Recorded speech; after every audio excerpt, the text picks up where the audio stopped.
kill him," Fang Chen said coldly. The colossal king of the mist giants suddenly stirred, lashing out with a single, earth-shattering kick. The sheer force of the blow was unimaginable, tearing through the very air with a sharp, explosive crack. Space itself undulated violently, trembling on the verge of shattering. The greedy six, aperture nascent soul demonic cultivator's face changed abruptly, but fortunately he had been prepared. He spat a mouthful of bloody mist, and within its crimson shroud his form instantly disintegrated. It must be said, demonic cultivators, steeped in constant slaughter, have long since developed survival arts far surpassing those of the other 8 continents. However, he had underestimated the might of the Giant King's kick. The 6, aperture nascent soul demonic cultivator had only just teleported to a distant location. Before he could even catch his breath, the residual force of that kick pierced through the vast sky, striking him down. With a sickening thump he was instantly pulverized into minced flesh. His soul, shrieking in terror, fled his ruined body, darting into the void to escape. How could Fang Chen possibly allow him to flee? A soul shackle chain lashed out, ensnaring and dragging the soul back. In the span of a breath, a mighty 6, aperture nascent soul demonic cultivator had been utterly annihilated. The demonic cultivators from both sides were thoroughly terrified, ceasing their conflict. They stared with deep apprehension at Fang Chen and his king of the mist giants Yin corpse. When speaking with demonic cultivators, a fist indeed proves far more persuasive than words. Fang Chen mused inwardly. He then turned his fierce glare towards the bone, demon sect and roared. A pack of cowards who only dare bully their own. If you're so fond of plunder, why not go to the celestial realm and try to rob the ancient giants? Has the sky-piercing black pillar been capped, or is someone barring your ascent? Several nearby demonic cultivators were practically sprayed with his contemptuous spittle. Demonic cultivators were, by nature, fiercely proud and untamed. One among them, whose cultivation had also reached the 6, aperture nascent soul stage, retorted indignantly. And you're just flapping your lips. If you have the skill, go up there. What right do you have to lecture us? Yes. The West Sea Crown Prince chuckled. Wasn't this the perfect moment for him, the sworn son, to take the stage? He puffed out his chest, strode proudly to Fang Chen's side, and declared, "You blind fools. Do you even know who stands before you? The #1 prodigy of the Taking continent, Fang Chen. You dare ask what right he has? Then let me enlighten you. He alone charged into the southern celestial realm, beheading the spatial giant king amidst a legion of 10,000. He stole away the southern celestial realm's peerless beauty, right from under the nose of a 5-star giant king. What you of the great barren continent can do, he disdains. What you cannot, he accomplishes with ease. Such is my sworn father, the young sovereign of the 9 central continents, none other than Fang Chen." Damn it. Fang Chen was so embarrassed he could have dug a hole with his toes. Was this kind of shameless boasting really necessary? The 6, aperture nascent soul demonic cultivator, snorted with derision. You people from the Taking continent are useless at everything else, but you're certainly #1 at boasting. Killing giant kings, stealing peerless beauties, give me a break. The West Sea Crown Prince, utterly unperturbed, as if he had been waiting for this exact moment, leisurely produced a small crystal fragment and flicked it lightly with his finger. Several images flickered into existence before them. His days at the Imperial Astronomical Observatory had not been spent in vain. He had charmed a few pretty junior attendants there, coaxing from them several secretly recorded mementos of Fang Chen's private collection. They were all highlights of Fang Chen's exploits within the celestial realm. The most breathtaking of them all was the awe-inspiring scene of the 5-star giant king standing astride a primal fierce beast, suspended amidst the 9 heavens, gazing down upon the mortal earth. The world-annihilating aura that surged forth even through the projection caused every soul present to tremble with primal fear. The Western Sea Crown Prince retracted the projection and spoke with deliberate calm. "Now, say it again. Does my sworn father have the qualifications to teach you a lesson?" Gulp. The gazes the demonic cultivators cast toward Fang Chen underwent a complete and earth-shattering transformation.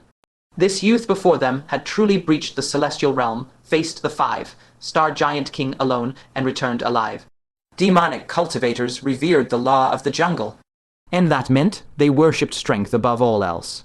The 6 apertured nascent soul cultivator from the white-bone demon grotto wore an expression of pure reverence, declaring, "A single word of advice from Senior Fang Chen is worth 10 years of brawling. This junior offers you a bow of respect." The other demonic cultivators were also flushed with fervent excitement. The entire great hall held no fewer than 100 demonic cultivators. Their ragged, uneven shouts somehow coalesced into an atmosphere that was genuinely stirring. Fang Chen was utterly flummoxed. This was the first time he had faced the adoration of so many, and he found himself feeling somewhat bashful. These demonic cultivators, perhaps they weren't entirely beyond redemption. That same 6 apertured nascent soul demonic cultivator shouted with impassioned zeal, "Fellow Taoists of the Great Barren Province, Senior Fang speaks the truth. What are petty squabbles and small-scale plundering within the Great Barren Province worth? We must slaughter our way up to the celestial realm." A smile touched Fang Chen's lips. They were teachable after all. His efforts to enlighten them had not been in vain. But in the very next moment, Fang Chen's expression froze solid. "We must learn from Senior Fang's example. Slaughter our way to the celestial realm and bed the most beautiful women of the heavens." *PFFD*. Fang Chen's eyes widened in disbelief. "I told you to slay enemies who taught you to bed women." Hopeless. These demonic cultivators were utterly hopeless. Their minds held nothing but slaughter, plunder, and seizing women. His face darkening, he said, "Do as you please." With a flick of his sleeve, he turned and strode out of the great hall alone. Yet the demonic cultivator's eyes shone with excitement. "Senior Fang has traveled 10,000 miles to our great barren province. He must be here for a grand undertaking. Fellow Taoists, let us follow Senior Fang. Let us go and broaden our horizons together." Outside the hall, demonic cultivators were engaged in bloody skirmishes everywhere. But before Fang Chen could even attempt to intervene, the cultivators who had followed him out stepped forward to break up the fights. "What's the point of fighting now? All disciples of the White-Bone Demon sect, follow me." "What is it, Senior? Sister Chen?" "Do you see that young man in black robes walking ahead?" "I see him. He's very pale and quite handsome. Are you asking me to help you capture him to be the 36th husband in your mountain stronghold, Senior Sister?" Senior Sister truly has discerning taste, only consuming the finest grains. Consume nothing, that is Elder Fang. He ascended alone to the celestial realm, and amidst a sea of 10,000 troops, took the heads of 10 giant kings. Inform our brothers of the Bone Demon sect. Cease the fighting. Let us follow Elder Fang to broaden our horizons. Not long after. Stop fighting, stop fighting. We're following Elder Fang to see the world. Who is Elder Fang? You don't know Elder Fang. He slaughtered a legion of 10,000 in the celestial realm and slew 20 giant kings. A short while later. Have you heard? Elder Fang slew 30 giant kings. How come I heard it was 40? When Fang Chen arrived before the gates of the Forbidden Demon Palace and appeared before the piercing black pillar, a dense throng of demonic cultivators had already amassed behind him. Demonic Kai seethed and churned from each of them, coalescing into a single heaven-shaking torrent. The spectacle was truly magnificent, visible from dozens of miles away. Fang Chen was somewhat speechless, but he couldn't be bothered to deal with them.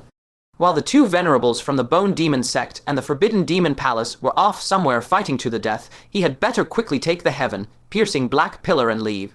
The delay caused by the Forbidden Land affair had caused him to completely miss his appointment with the 4 Crown Asura King. If the other party mistakenly thought he had stood him up, he would have to make a trip to the celestial realm himself. He retrieved the golden alms bowl, verifying the location of the 4 Crown Asura King's stronghold. Then he hoisted the heaven-piercing black pillar and soared into the sky. Elder Fang moved the heaven-piercing black pillar. By the hells, the heaven-piercing black pillar can actually be moved. Truly worthy of Elder Fang, who slew 100 giant kings. He is practically a deity. The demonic cultivators erupted in a tidal wave of astonished exclamations. Not far from the Forbidden Demon Palace, leaning against a wall as she silently regulated her breathing, venerable Lion Jing's delicate brows furrowed slightly. She slowly opened her eyes. Have these demonic cultivators taken the wrong pills? They've been shouting and carrying on since just now. Unable to help herself, she turned her head, gazing towards the source of the commotion. She was so startled, she abruptly rose to her feet, the serrated sword resting across her knees, clattering to the ground unnoticed. Her phoenix-like eyes widened in disbelief. The heaven-piercing black pillar moved. Wait, could it be that person from the legendary Tai Keng Great Province is here? Venerable Lion Jing quickly realized. In all the 9 provinces of the Central Lands, only that one person could move the heaven-piercing black pillar. She was intensely curious about this legendary youth. It was said his performance in the celestial realm had left the venerables who went to the Tai Keng Great Province singing his praises upon their return. He had faced a 5-star giant king alone, forged an alliance with the Asura race, and successfully retreated from the encirclement of numerous giant kings. Each of these feats was textbook, perfect, leaving onlookers awestruck. Some venerables had replicated the recordings, bringing them back for their own juniors to watch and learn from his conduct in the face of crisis. Some venerables even made their juniors write 10,000-word reflections after viewing the recordings. Not a single character less was acceptable. Not long ago, she had heard that little scoundrel's description.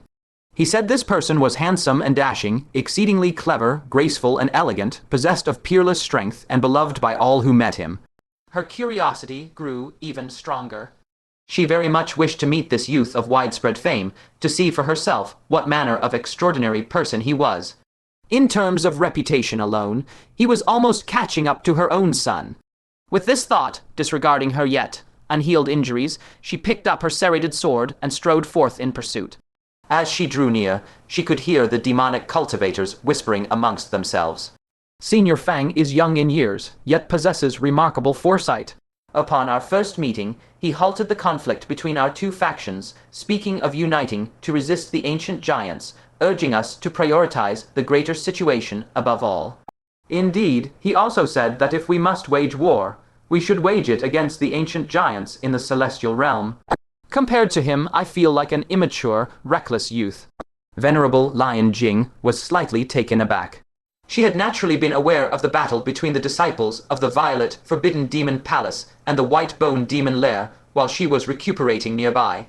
But she had been unwilling to involve herself in others' affairs. What she hadn't expected was that Fang Chen would intervene upon witnessing injustice and speak words prioritizing the greater good.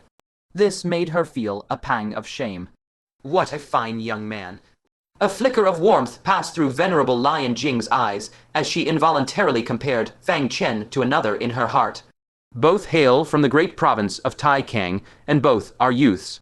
One is a radiant young man who braved the depths of the celestial realm alone, clever and courageous, shouldering the mission of the Central Lands. The other is a little swindler who lies without batting an eye, deceiving others without a shred of remorse. How can the difference between 2 people be so vast? It truly proves the old saying, the same rice feeds 100 different kinds of people. She shook her head, saying, enough of that ill-omened little rascal. Let me have a proper chat with this radiant youth from the great province of Tai Keng. If he pleases me, I might bestow upon him a stroke of fortune.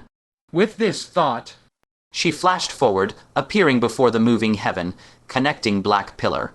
A gentle smile graced her face as she gazed at the youth embracing the pillar, saying, young man, please stay your steps. The heaven connecting black pillar at this moment had grown considerably more massive than before.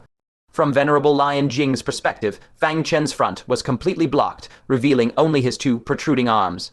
Fang Chen abruptly halted his steps. This voice, it couldn't just be said to resemble Venerable Lion Jing's. It was absolutely identical. His heart gave a sudden lurch. Isn't the great, desolate province supposed to be the size of a palm? How could he possibly run into her here? The odds of bumping into a ghost in broad daylight were higher than encountering her. Seeing Fang Chen remain silent, Venerable Lion Jing's smile grew even more gentle. Do not fear, I bear no ill will. I merely wish to see you, but I don't want to see you. Fang Chen screamed inwardly. He grew anxious, thinking he absolutely must not be recognized by this woman. After a moment's thought, his eyes lit up as he retrieved a drop of shimmering demonic liquid. Guided by the small tree sigil bestowed by the ginkgo tree, the shimmering demonic liquid spread across his face. It left only his facial features exposed. It took on the form of a mask. The shimmering, demonic liquid possessed formidable isolating properties. The fact that even Venerable Lion Jing, after entering the Forbidden Land, could not clearly discern directions was proof enough. "Might I ask, who are you, sister?" Fang Chen revealed a face now pitch black. Sister? Venerable Lion Jing chuckled softly. "Your mouth is quite sweet. However, you may call me Aunt or Venerable One. A sweet tongue might not always be useful, but at the very least it wouldn't provoke dislike." Fang Chen said, "Does Venerable Sister seek me for some matter?" Venerable Lion Jing said, "I am Venerable Lion Jing of the Celestial Province. What is your name?" Fang Chen's peripheral glance swept over the numerous demonic cultivators behind him. It was all the fault of the Crown Prince of the Western Sea, who had blabbered his name to the heavens. Otherwise, he could have become Wang Chengxi once more. Fang Chen. Although his name is Fang Chen, his deeds are anything but ordinary. Venerable Lion Jing chuckled softly, then took a closer look at Fang Chen. Noticing the faint, demonic mist swirling over his face, she couldn't help but feel a flicker of surprise. "What happened to your face?" Fang Chen feigned mystery to conceal my identity. Venerable Lion Jing pondered for a moment, then understanding dawned upon her. Anyone capable of moving a heaven, touching Black Pillar would inevitably become a thorn in the side of the celestial realm. It was entirely possible they would dispatch assassins to eliminate Fang Chen. Concealing his true visage was a prudent measure. "No wonder you dared to storm the celestial realm. This level of caution alone is worthy of emulation by your peers." A thought sprouted in her mind to replicate a memory crystal of Fang Chen's exploits in the celestial realm and bring it back for the younger generation in Tianzhu to study.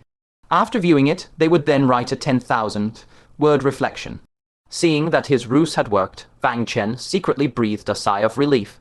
"Silly woman, it's you I'm guarding against." He smiled. "You flatter me, Venerable Sister. I am pressed for time now. Do you have any further instructions?" Venerable Lion Jing wished to converse with Fang Chen, but as he was in a hurry, they could only talk as they walked. She glanced up at the heaven, touching Black Pillar. "Where are you taking the Great Barren Province's heaven, touching Black Pillar?" Fang Chen replied, "To form a marriage alliance with the Asura clan." Venerable Lion Jing was taken aback. She had heard rumors that Fang Chen was to enter a marriage alliance with the Asura clan, which was, in essence, a pact to jointly resist the ancient giants. She never imagined she would stumble upon the very event itself. She was also curious about the remnants of the Asura clan in the celestial realm, what they were like and how powerful they were. Immediately intrigued, she said, "Might I accompany you to witness this?" Could Fang Chen refuse? He hadn't even driven away the horde of demonic cultivators following behind him. If he turned her asterisk away, wouldn't that immediately arouse her suspicion? He had no choice but to grit his teeth and agree. "Very well, it is my honor to have your company, Venerable Sister. Let us depart, we are already late." The demonic cultivators behind them were deathly silent. Their gazes upon Venerable Lion Jing were filled with awe and reverence. They understood all too well the significance of the 4 flamed sigils upon her divine halo.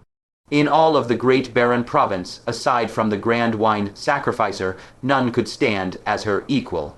Yet such a being, second only to the mortal world's paramounts, was treating Fang Chen with such familiarity. The demonic cultivators began whispering amongst themselves. "Did you all see that? Did you all learn from that? When faced with a powerful woman you can't handle, what do? 2 words, sweet talk. Senior Fang's single utterance of Venerable Sister is enough for us Great Barren Province demonic cultivators to study for a decade. Senior Fang is truly a model for us demonic cultivators. What a pity he hasn't joined the demonic path." As the demonic cultivators conversed, they also continuously relayed the momentous news of the marriage alliance to their familiar friends in various demonic sects. Thus, as they pressed forward, the crowd of demonic cultivators gathering to spectate swelled ever larger. Several hours later, it had become a vast dark sea of people, their numbers impossible to estimate. If not half the demonic cultivators of the Great Barren Province, at least 20 or 30% were present. Southern Celestial Realm. A colossal, ancient fountain gushed forth a towering 1,000-jang-high pillar of milky, white water. The spray, cast in all directions by the wind, scattered into countless glistening droplets, forming an inverted hemispherical dome of light. It radiated a sacred light, the very thing the ancient giants feared most. especially those ancient giants who had been transformed from the Asura race. Upon contact, they would degenerate back into the Asura race. Its effect was remarkably similar to the Saint's crystal purge. And beneath the immense holy light barrier, a prosperous Asura city came into view. Compared to the Black Cloud stronghold, the Asura city before them was at least 100 times larger. The city's civilization was flourishing, rivaling even the human cities of the Central Plains. In the southern heavenly realm, where the Asura had been reduced to caged prey, this city was akin to a sacred land. At the city's center, an exquisite villa was nestled amidst the bustling, clamorous streets. Within the villa, a babbling stream wound around a rockery, carrying a few beautiful little fish playfully chasing one another. Several plants bloomed in silence, exuding a tranquil fragrance. Beneath a pine tree, a young woman in a black dress, her back a picture of grace, sat before a stone table. She wore a pair of gold-rimmed spectacles, her expression calm. The wind blew, gently lifting her black hair to reveal a breathtaking glimpse of her flawless profile. The few sheets of paper in her hand also fluttered lightly in the breeze. One of them bore words written in the script of the Netherworld. The Central Tribe has secretly redeployed a unit of ancient giants. Their destination is unknown. Reading this, her delicate brows furrowed slightly as she fell into deep contemplation. The Central Tribe faces Zhangzhou, the strongest power in the Central Plains, the toughest bone to crack. Every single soldier is precious beyond measure. Why would they suddenly redeploy a unit? Who are they targeting? After numerous possibilities flashed through her mind, her frown deepened. For she realized that of the two most likely targets, one of them might very well be their own stronghold. Our stronghold has never been breached, allowing us to nurture many Asura kings who even pose a threat to the giant monarchs. We have long been a thorn in the side of the ancient giants. Now, with less than half a month until the Heavenly Realm's centennial great hunt, it is highly plausible they have brought in an army to assist the local tribe in breaching our walls. She paused, then her tone shifted, but it is also possible they are not coming for us. Instead, they may be heading for the taking Great Province. Fang Chen sabotaged the ancient heavenly pit, plundered the Black Sun Royal Court's armory, and weakened their strength. Reinforcing the Black Sun Royal Court is equally a strong possibility. She set down the paper, adjusted her spectacles, and let out a soft sigh. But regardless of their target, this is not good news. Just as she was pondering, a commotion arose from outside the door. Fairy Xuan, the young mistress is handling affairs. You cannot enter. You dog of a servant, are you treating me as an outsider? No, this lowly one wouldn't dare, but the young mistress dislikes being disturbed. Please do not make things difficult for me. I'm counting to 3. The black-clad maiden shook her head and spoke softly. Let her in. A charming young woman in a vibrant crimson dress, holding her skirts, stormed up to her.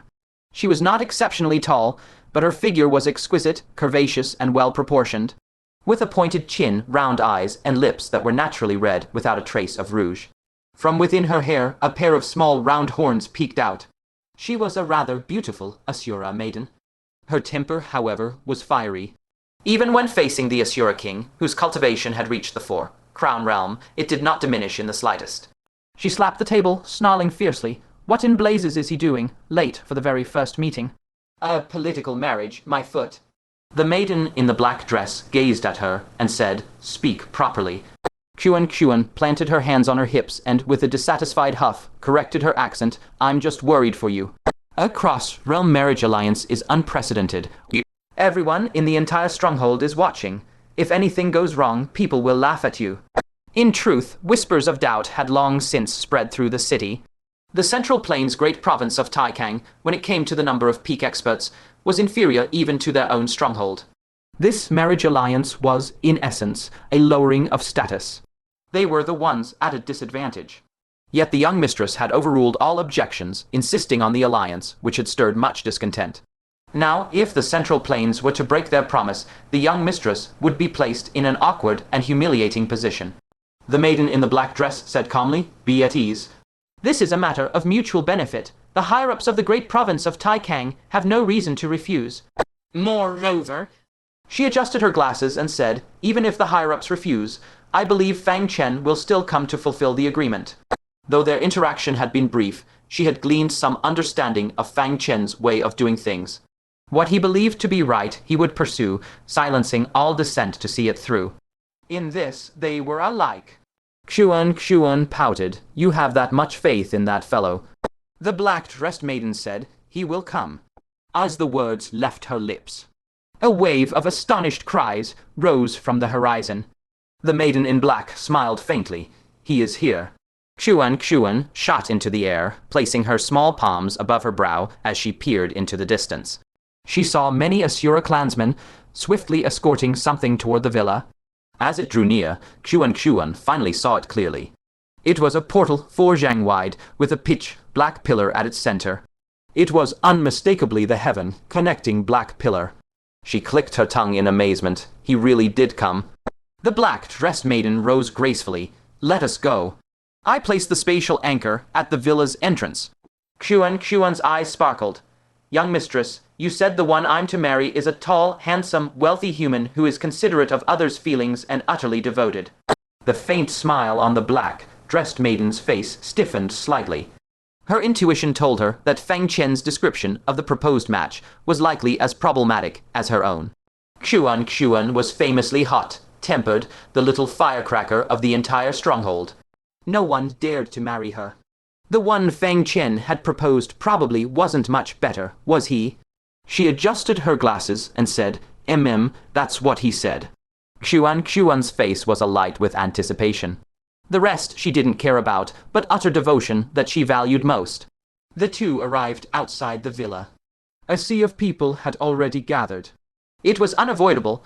This was the first time any of them had witnessed the heaven connecting black pillar, and they all realized this was a marriage alliance spanning 2 realms. With a serene expression, the maiden in black walked to the entrance of the heaven connecting black pillar. Taking Xuan's hand, she stepped inside without a moment's hesitation. Hold! A rough, booming voice rang out. It belonged to a middle-aged Asura whose face was flushed red, the rims of his eyes threaded with crimson.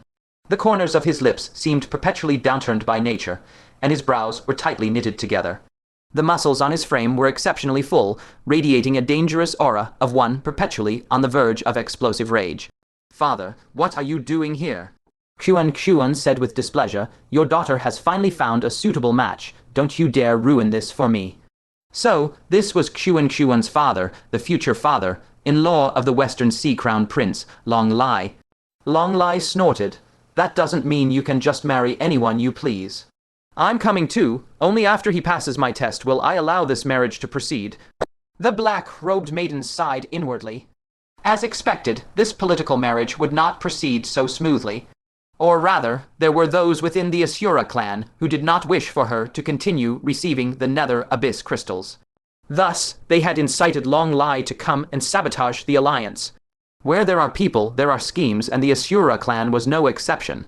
She could only hope the person recommended by Fang Chen was reliable. Xuan stamped her foot. Father, stay out of this. Your daughter will marry whomever she wishes. In truth, finding a husband was not her concern. The so-called no one dares to marry her referred to families of equal status who found her fiery temperament difficult to accept. If she sought someone of lesser strength or from a poorer family, it would be no trouble at all. Her true desire was to help the young mistress ascend to the ranks of the 5 Crown Asura kings as soon as possible. That was why she was so keen on this political marriage. As long as the other party wasn't utterly terrible, she would marry him. Long Lai's face darkened. If you marry too far beneath you, you'll bring utter disgrace upon the Long family name. Either you return with me now, or I accompany you to see this match. As Xuan fumed, about to rebuke him, the black-robed maiden spoke. Patriarch Long, you may come as well. Then she swept her gaze around. Her eyes paused briefly on several Asura clansmen. Anyone who wishes to observe the proceedings of this marriage alliance may also attend. The ones who had incited Long Lai were among them. Better to have them under her watchful eye than allowing them to scheme in the shadows. A wave of excitement rippled through the gathered Asura clansmen. They were intensely curious about the Central Plains, and even more so, eager to witness the final outcome of this union. As the black Robed maidens stepped into the spatial passage. Many Asura followed, leaping in after her. The great, desolate province. Fang Chen put away his golden alms bowl. This is the place. Wait quietly for 2 hours. They will arrive here. The Western Sea Crown Prince rubbed his hands together eagerly. My lovely, vivacious, celestial wife. Your husband can scarcely wait to spend a blissful night with you. Fang Chen felt a pang of guilt. Would the Crown Asura King call off the alliance upon seeing the fellow he had arranged? However, he suspected that Crown Asura King's thoughts aligned closely with his own. She likely wouldn't use a top-tier maiden from her clan for a mere political marriage either. In the end, it would be a case of the blind matching the deaf, a pair made in heaven. Venerable Lion Jing pondered, since this is a marriage alliance, and we of the Central Plains are the groom's side, shouldn't we prepare betrothal gifts? Have you made the proper arrangements?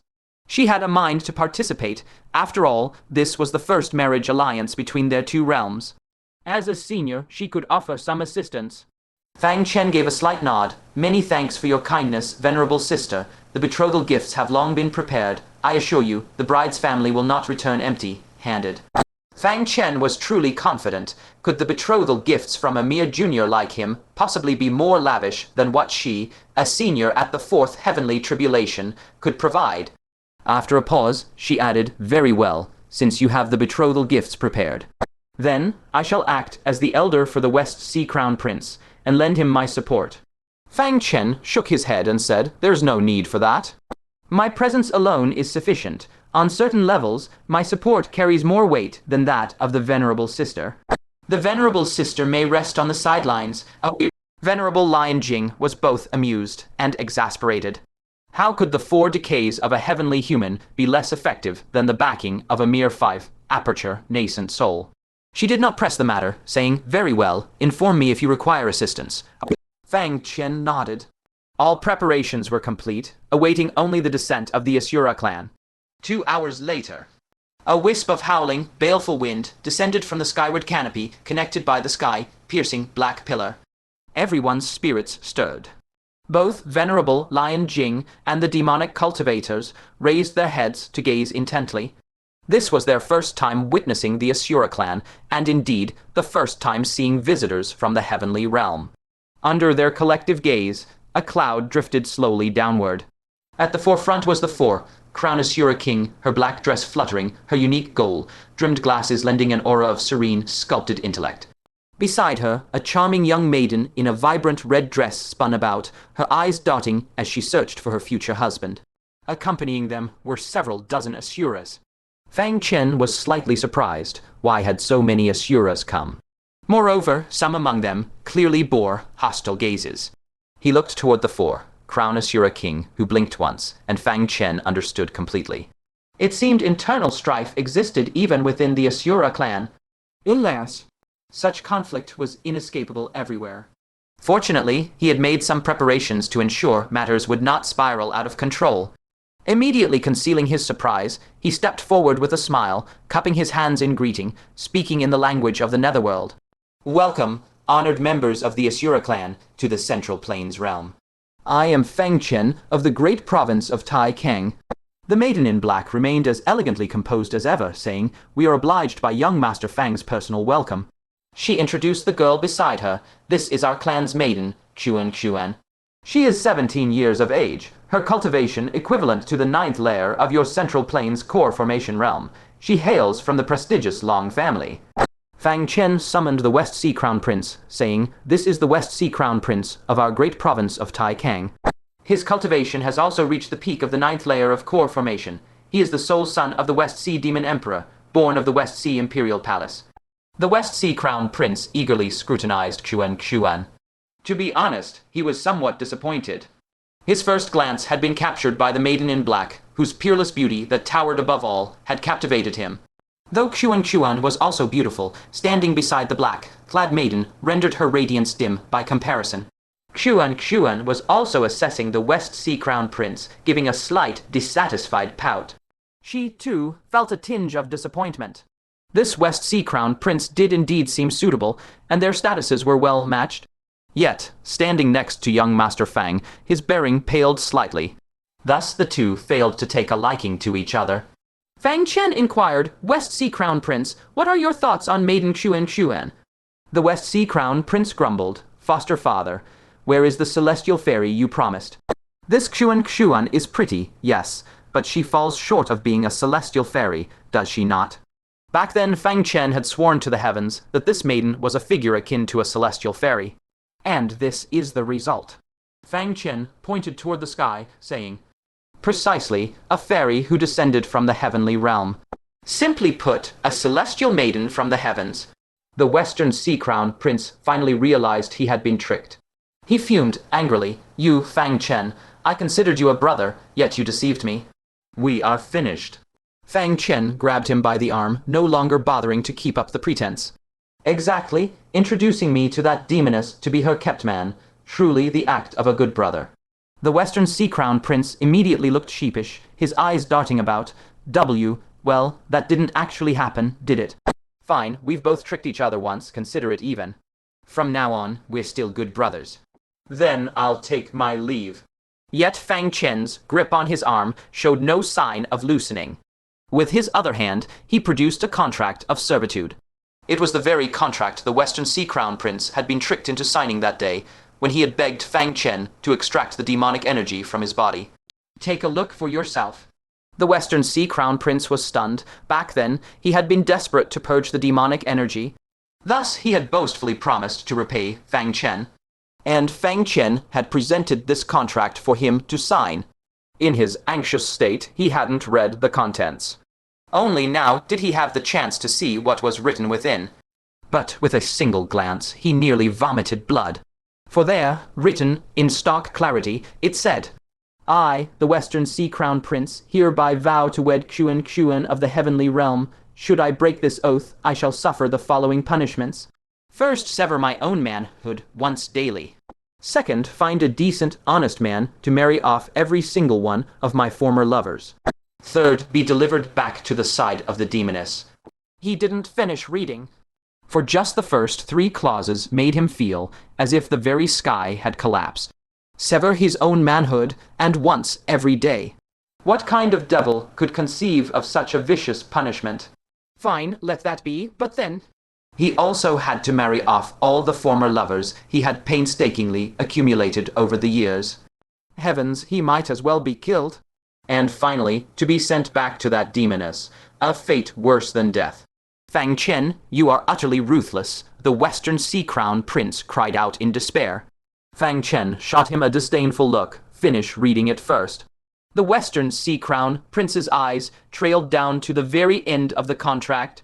He discovered there was one more clause. Should the contract be fulfilled, guaranteed ascension to the Demon Emperor realm. The Western Sea Crown Prince froze. Demon Emperor? He had never dared to dream of such a thing in this lifetime. Within the great prefecture of Taikang, resources for demonic cultivators were exceedingly scarce. Heavenly demon dew, capable of allowing a demon to break through to the Demon Emperor realm, was as rare as phoenix feathers and Killian horns. Moreover, even if one obtained it, attempting the nascent soul breakthrough was a perilous endeavor with 9 chances of death for one of survival. Hadn't the Northern Sea Crown Prince from the neighboring region tried to break through to the Demon Emperor realm once? And the result, he had nearly perished beneath the heavenly tribulation. Thus, he had long since made peace with his lot. Wasn't it better to enjoy fine food, drink, and the company of women? Why exert oneself only to die ingloriously under the heavenly tribulation? But now, Fang Chen was promising a guaranteed path to the Demon Emperor realm. Truly, he felt as if he were dreaming. Fang Chen shot him a sidelong glance. Do you think I would actually swindle a brother like you? For this marriage alliance, you will naturally be granted sufficient fortune. You will not suffer a loss. When the opportunity arises, I will journey to the 10,000 demons' great province. There should be enough celestial demons remnant there to aid your breakthrough to the Demon Emperor realm. How could he let the West Sea Crown Prince's sacrifice be in vain? No matter how troublesome the celestial demon's remnant dew was to obtain, he would find a way to acquire it. Moved to the core, the West Sea Crown Prince threw his arms around him. Foster father, I am sorry. My voice was too loud just now. I beg for your forgiveness. A guaranteed path to the Demon Emperor realm, and a beautiful, lovely wife on top of it all. How could he possibly refuse? Fang Chen pushed him away with feigned disgust. Go embrace your bride. Consider yourself blessed by dog shit luck. I thought she would be a she-devil, but who knew she'd truly be a cute and beautiful Asura maiden? What a bargain for a scoundrel like you. He felt somewhat perplexed. The black-skirted maiden had actually introduced an excellent Asura clan maiden. This, in turn, made him feel a bit guilty. Young Master Fang, is there a problem here? The black-skirted maiden spoke in the infernal tongue, her voice laced with suspicion. Fang Chen slung an arm over the West Sea Crown Prince's shoulder and laughed. Not at all. The West Sea Crown Prince finds Lady Xuan too beautiful. He fears he cannot handle it, and is feeling a bit stage fright. He's fine now.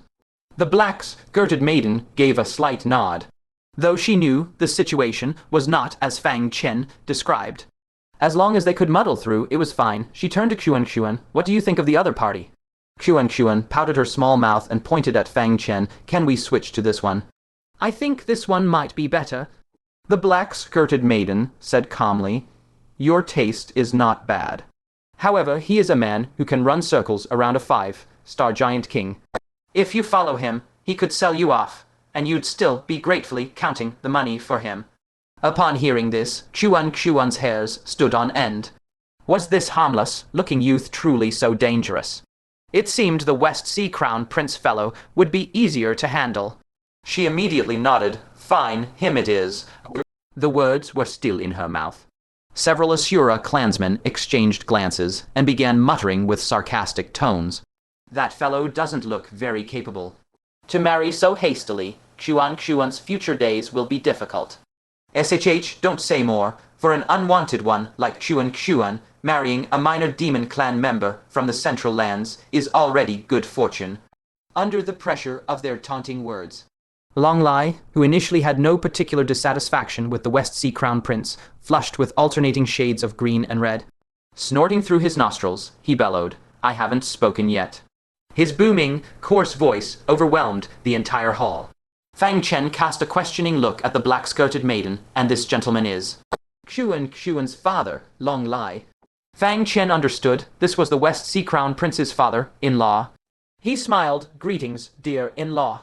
Long Lai snorted, spare me the pleasantries. I need to inspect this lad, see if he's reliable or not. Don't let him bring ruin upon my daughter. He produced a fruit wreathed in yin energy and handed it to the West Sea Crown Prince. The West Sea Crown Prince cast a questioning glance at Fang Chen.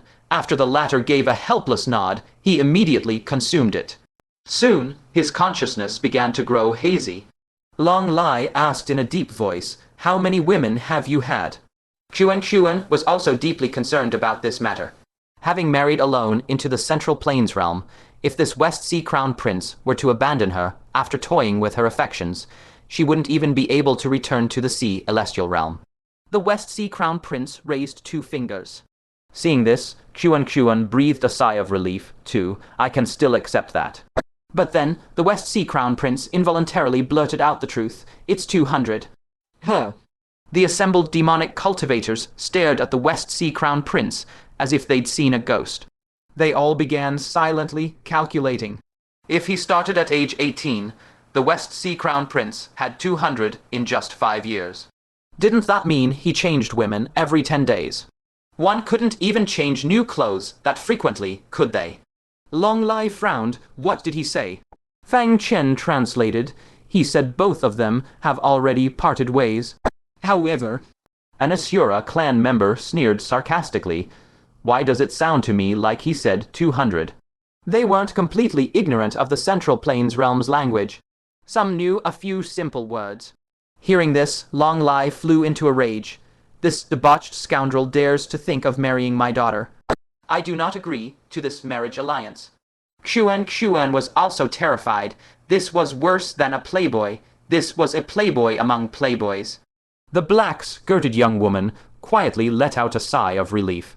She had originally felt guilty for introducing a celestial realm Tyrannosaurus. Fortunately, Fang Chen had introduced a West Sea lecherous dragon. 6 of one, half a dozen of the other. Fang Chen wore a smile. Don't be angry, dear in-law. I believe Miss Xuan will be able to keep the West Sea Crown Prince in line. Moreover, he is sincere in his desire to marry Miss Xuan. See, he has even prepared the betrothal gifts. He produced a small chest. Long Lai laughed in anger. I don't want your damn betrothal gifts. But as the chest opened, a wave of pure yin energy, originating from the netherworld, wafted forth. This caused Long Lai to shudder from head to toe. The pure yin energy of the netherworld held a fatal allure for those from the distant celestial realm. Even the black-skirted young woman couldn't help but adjust her glasses, her gaze fixed intently on the 10 radishes revealed within the open chest. Yin energy vegetables.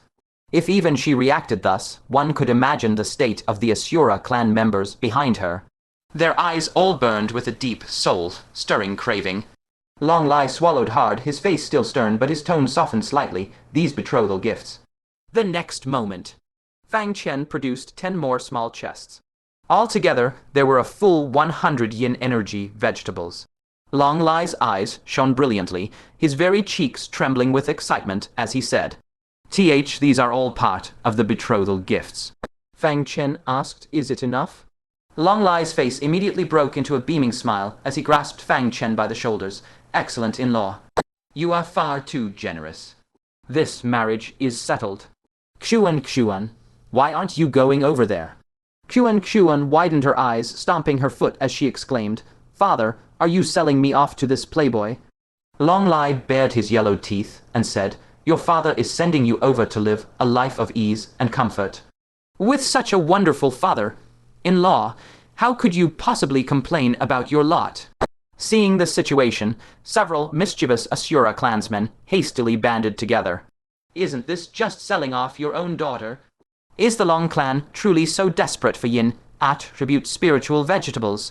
They had expected Long Lai to be too embarrassed to act, but instead he turned around.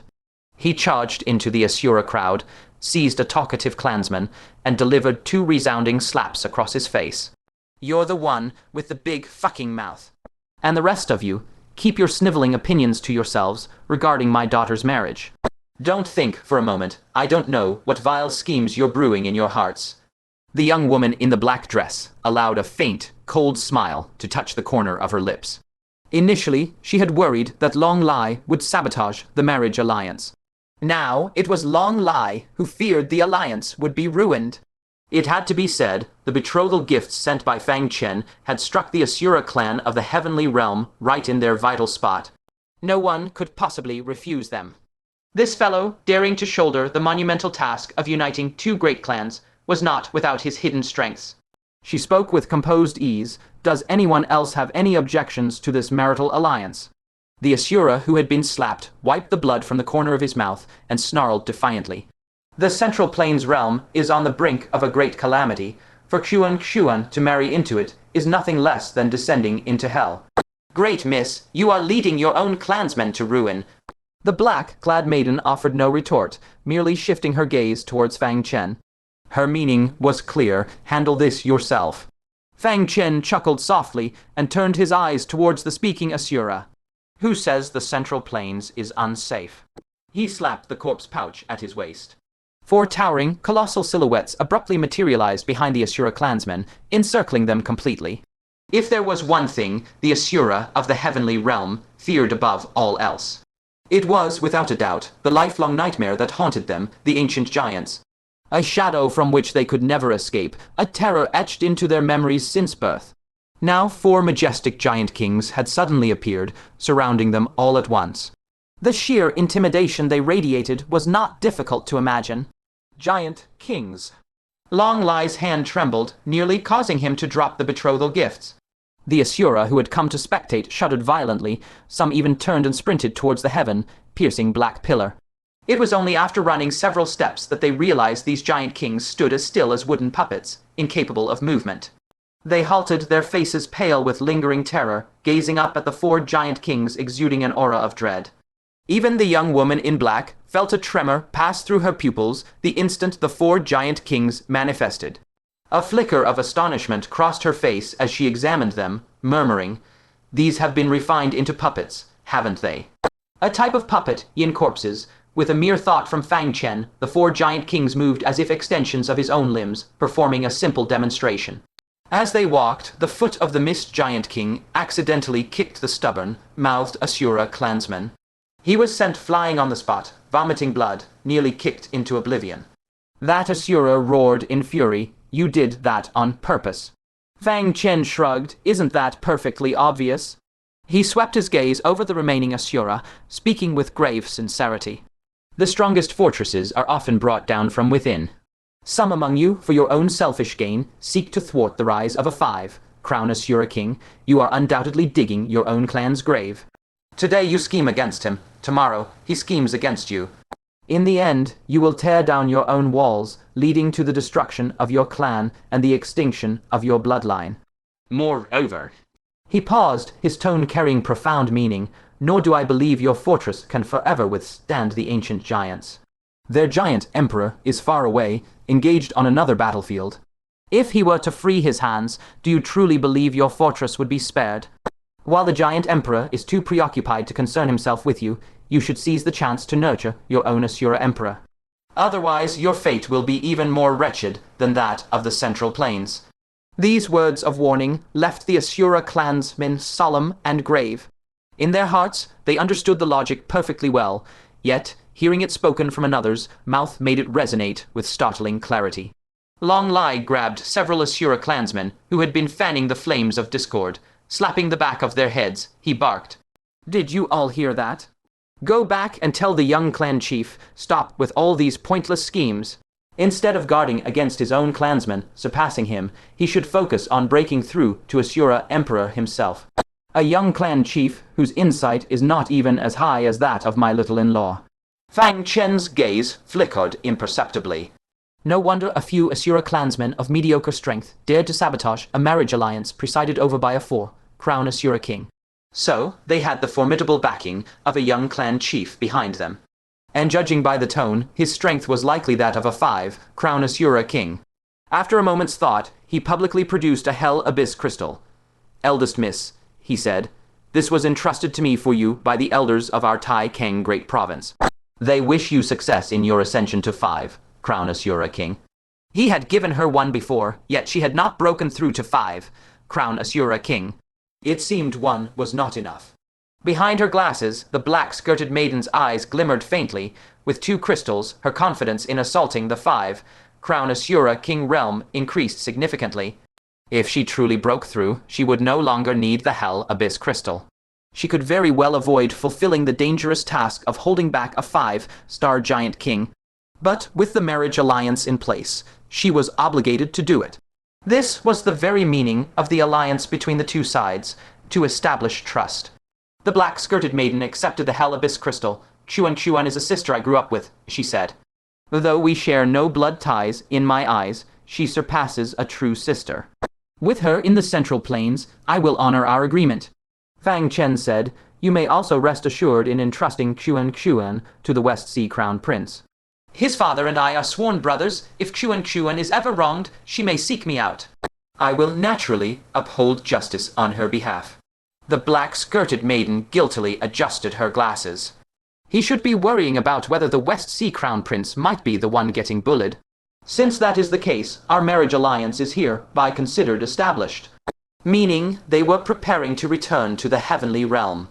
Fang Chen gazed into her eyes, activated the silent meditation art, and spoke with his back to the other Asura clansmen. Would you consider staying in the Central Plains for a few days? The black-skirted maiden was taken aback for a moment before swiftly regaining her composure. She asked, why keep me here? Fang Chen replied, your fortress is not entirely at peace. It would be better to achieve your breakthrough to 5. Crown Asura King here, lest someone disrupt your ascension back home. So, he was considering my well-being. A rare trace of a smile touched the black-skirted maiden's lips. Thank you, she responded. I have managed to cultivate all the way to 4. Crown Asura King. Naturally, I have methods to avoid interference. Moreover, as a 4. Crown Asura King, it is best I do not linger too long in the Central Plains, to avoid misunderstandings. Her gaze swept meaningfully across the sky, canopy of the great desolate province. Seeing she had a plan, Fang Chen felt reassured. Then be careful, he said. If my timing is correct, the great hunt is about to begin. The ancient giants will no longer be bound by heaven and earth's constraints. they will be free to enter the fortresses to hunt for a period of 1 month. Though your fortress may be impregnable, it is still wise to keep an escape route." After a moment's thought, he added, "How about I leave the heaven, connecting black pillar within your fortress? If the worst should come to pass, you can still retreat to the central lands." If the blacks, girded maiden's village truly could not be breached by the ancient giant king, they could very well keep the sky, piercing black pillar within their village indefinitely. In that case, the ancient giants would be unable to descend upon the great desolate province, thus averting war. "No," the black-skirted maiden declared decisively, "if the sky-piercing black pillar were in our village, the ancient giants would attack with their full might. That would bring an unprecedented crisis upon our village. Even if I agreed, the village would never, ever consent." Fang Chen gave a slight nod. This was within his expectations. He said, "Very well, I shall relocate it later then." The black-skirted maiden felt a twinge of guilt in her heart. After all, Fang Chen had her best interests at heart, and she had refused him just like that. After a moment's thought, she revealed the secret behind the Central Tribe's troop mobilization. The Central Tribe's forces are meant to deal with the Central Heaven province. They are all elites among the ancient giants. One detachment has been redeployed this time. Their strength is unknown, but they are extremely dangerous. Fang Chen's expression immediately turned grave. According to the black-skirted maiden's analysis, this redeployed force was most likely heading for either their village or the Great Granary province. Whomever they were targeting, it was certainly not good news. "Thank you for telling me this," Fang Chen expressed his gratitude. This kind of intelligence from the heavenly realm, if the black-skirted maiden hadn't spoken of it, he would have had no way of obtaining it. And it would be difficult to obtain in the future as well. Because a scene like today's, a gathering of people from both realms, would almost certainly never happen again. Once the Great War begins, the sky-piercing black pillar will be controlled by the ancient giants. The Asura clan will no longer be able to descend to the mortal realm. A sudden thought struck him. Guziner was able to transmit messages in real time across the vast distance of provinces using the moon mirror. Then could the moon mirror also be useful for crossing between the two realms? He took out the final piece from the 7 fragments of the moon mirror and handed it to the black-skirted maiden. "What is this?" Fang Chen said, "A communication artifact, but I don't know if it can transmit messages across realms. After you return to the heavenly realm, try writing on it." Upon hearing this, the black-skirted maiden accepted it. If this moon mirror proved useful, having real-time knowledge of the situation in the central lands would be beneficial to her as well. "Thank you. Another gift from you. Do you need my help?" She glanced meaningfully at the compassionate mirror venerable not far away. Ever since she saw the misty devil's blood smeared on Fang Chen's face and noticed that terrifyingly powerful cultivator at the 4th heavenly tribulation of the celestial human realm, she had guessed that Fang Chen was guarding against this person. Fang Chen responded, "She is indeed a problem, but she shouldn't be able to recognize me. No need to worry." The black-skirted maiden gave a slight nod, then "Be careful in your dealings. Be even more cautious after the ancient giants descend upon the central lands. You've gained a bit of a reputation in the heavenly realm, you know. In the future, you'll be a prime target for the ancient giants." Huh. Fang Chen was stunned. "My actions in the Black Sun Royal Court have already spread to all the tribes of the southern heavenly realm." The black-skirted maiden nodded, then shook her head. "Your actions account for only a very small part of it." Fang Chen was puzzled. "What do you mean? I only operated in the Black Sun Royal Court for a while. Other than that, I haven't been anywhere else." The black-skirted maiden looked at Fang Chen with a strange expression. "You haven't. But there is someone impersonating you, provoking the ancient giants all over the heavenly realm." "Him?" Fang Chen was taken aback. Who's so full of themselves they dare impersonate me?" In the next instant, a jolt of realization struck him. He suddenly remembered a person. Wang Chungxiao. The Wang Chungxiao he had used as a hostage and handed over to the 5-star giant king. Impossible. How could this scoundrel have possibly escaped from the grasp of the 5-star giant king? Is there no justice in this world? Immediately, anxiety gripped him. With a darkened face, he demanded, "What exactly has this bastard done while masquerading as me?" The black-skirted maiden hesitated, as if the words were difficult to utter. After a long pause, she spoke with an unnatural expression. He committed numerous acts that enraged the ancient giants. For instance, he abducted several female giants, one of whom was the wife of a certain giant king. Another example, while a certain tribe was away for military training, he captured all their young giants and sold them to some Asura clan villages. And yet another, he spiked the food of a certain tribe with aphrodisiacs, causing them to engage in collective debauchery, unable to leave their beds for days and nights. There are many similar incidents. Fang Qian understood. All were deeds with minimal physical harm but maximum soul-crushing insult. And then, how did he impersonate me? Surely he didn't shout, "I am Fang Qian," before every misdeed.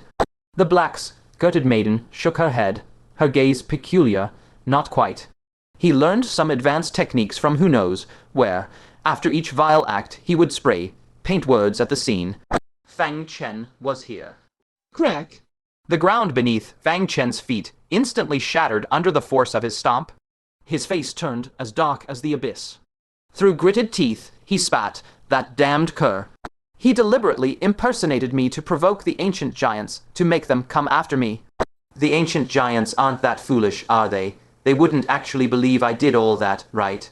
The black-skirted maiden said, "Of course not. The ancient giants can naturally see through such frame jobs. But suffering from not knowing the true culprit, they have no choice but to settle the score with you. I've received a piece of hearsay." She paused, looking at Fang Qian with a trace of concern. "It is said that a giant emperor, who presides over the central tribe, has personally named you." Huh. Fang Qian was utterly dumbfounded. The matter had reached the ears of a giant emperor. Wang Chengxiao, this guy would get people killed without a shred of remorse. However, considering he had also schemed against Wang Chengxiao before, his anger wasn't too severe. One could only say they were even. Moreover, the giant emperor of the central tribe needed to remain at the center, unlikely to come to the remote Black Sun Court. And the Black Sun Court, Fang Qian had already offended them irrevocably. Even without a decree from the giant emperor, the Black Sun Court would prioritize eliminating him. Thus, Wang Chengxiao's flurry of operations was fierce as a tiger, but in reality, its damage was pitifully trivial. All right, I understand. Fang Qian had a clear grasp of the situation. This debt he would settle in full. The black-skirted maiden said, "Then I shall take my leave." Fang Qian cupped his hands in salute. "Take care, young miss. Wait a moment, I've never learned your name." "I can't keep addressing you like this, can I?" Last time, when he inquired at the temporary village, she had been unwilling to reveal it. Hearing this, the black-skirted maiden pondered briefly, then said, "Hong Xiu." Fang Qian nodded slowly. The younger sister was called Elviju, the elder sister was called Hong Xiu. He felt the sisters' names seemed to be reversed. The elder sister, more serene and composed, should have been called Elviju.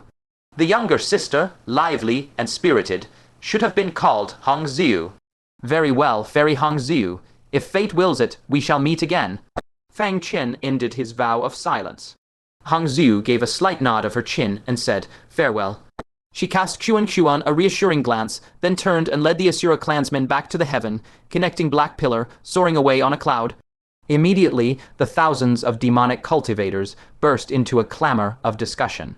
Yet the focus of their chatter was entirely not on the marriage alliance. Did I see that right just now?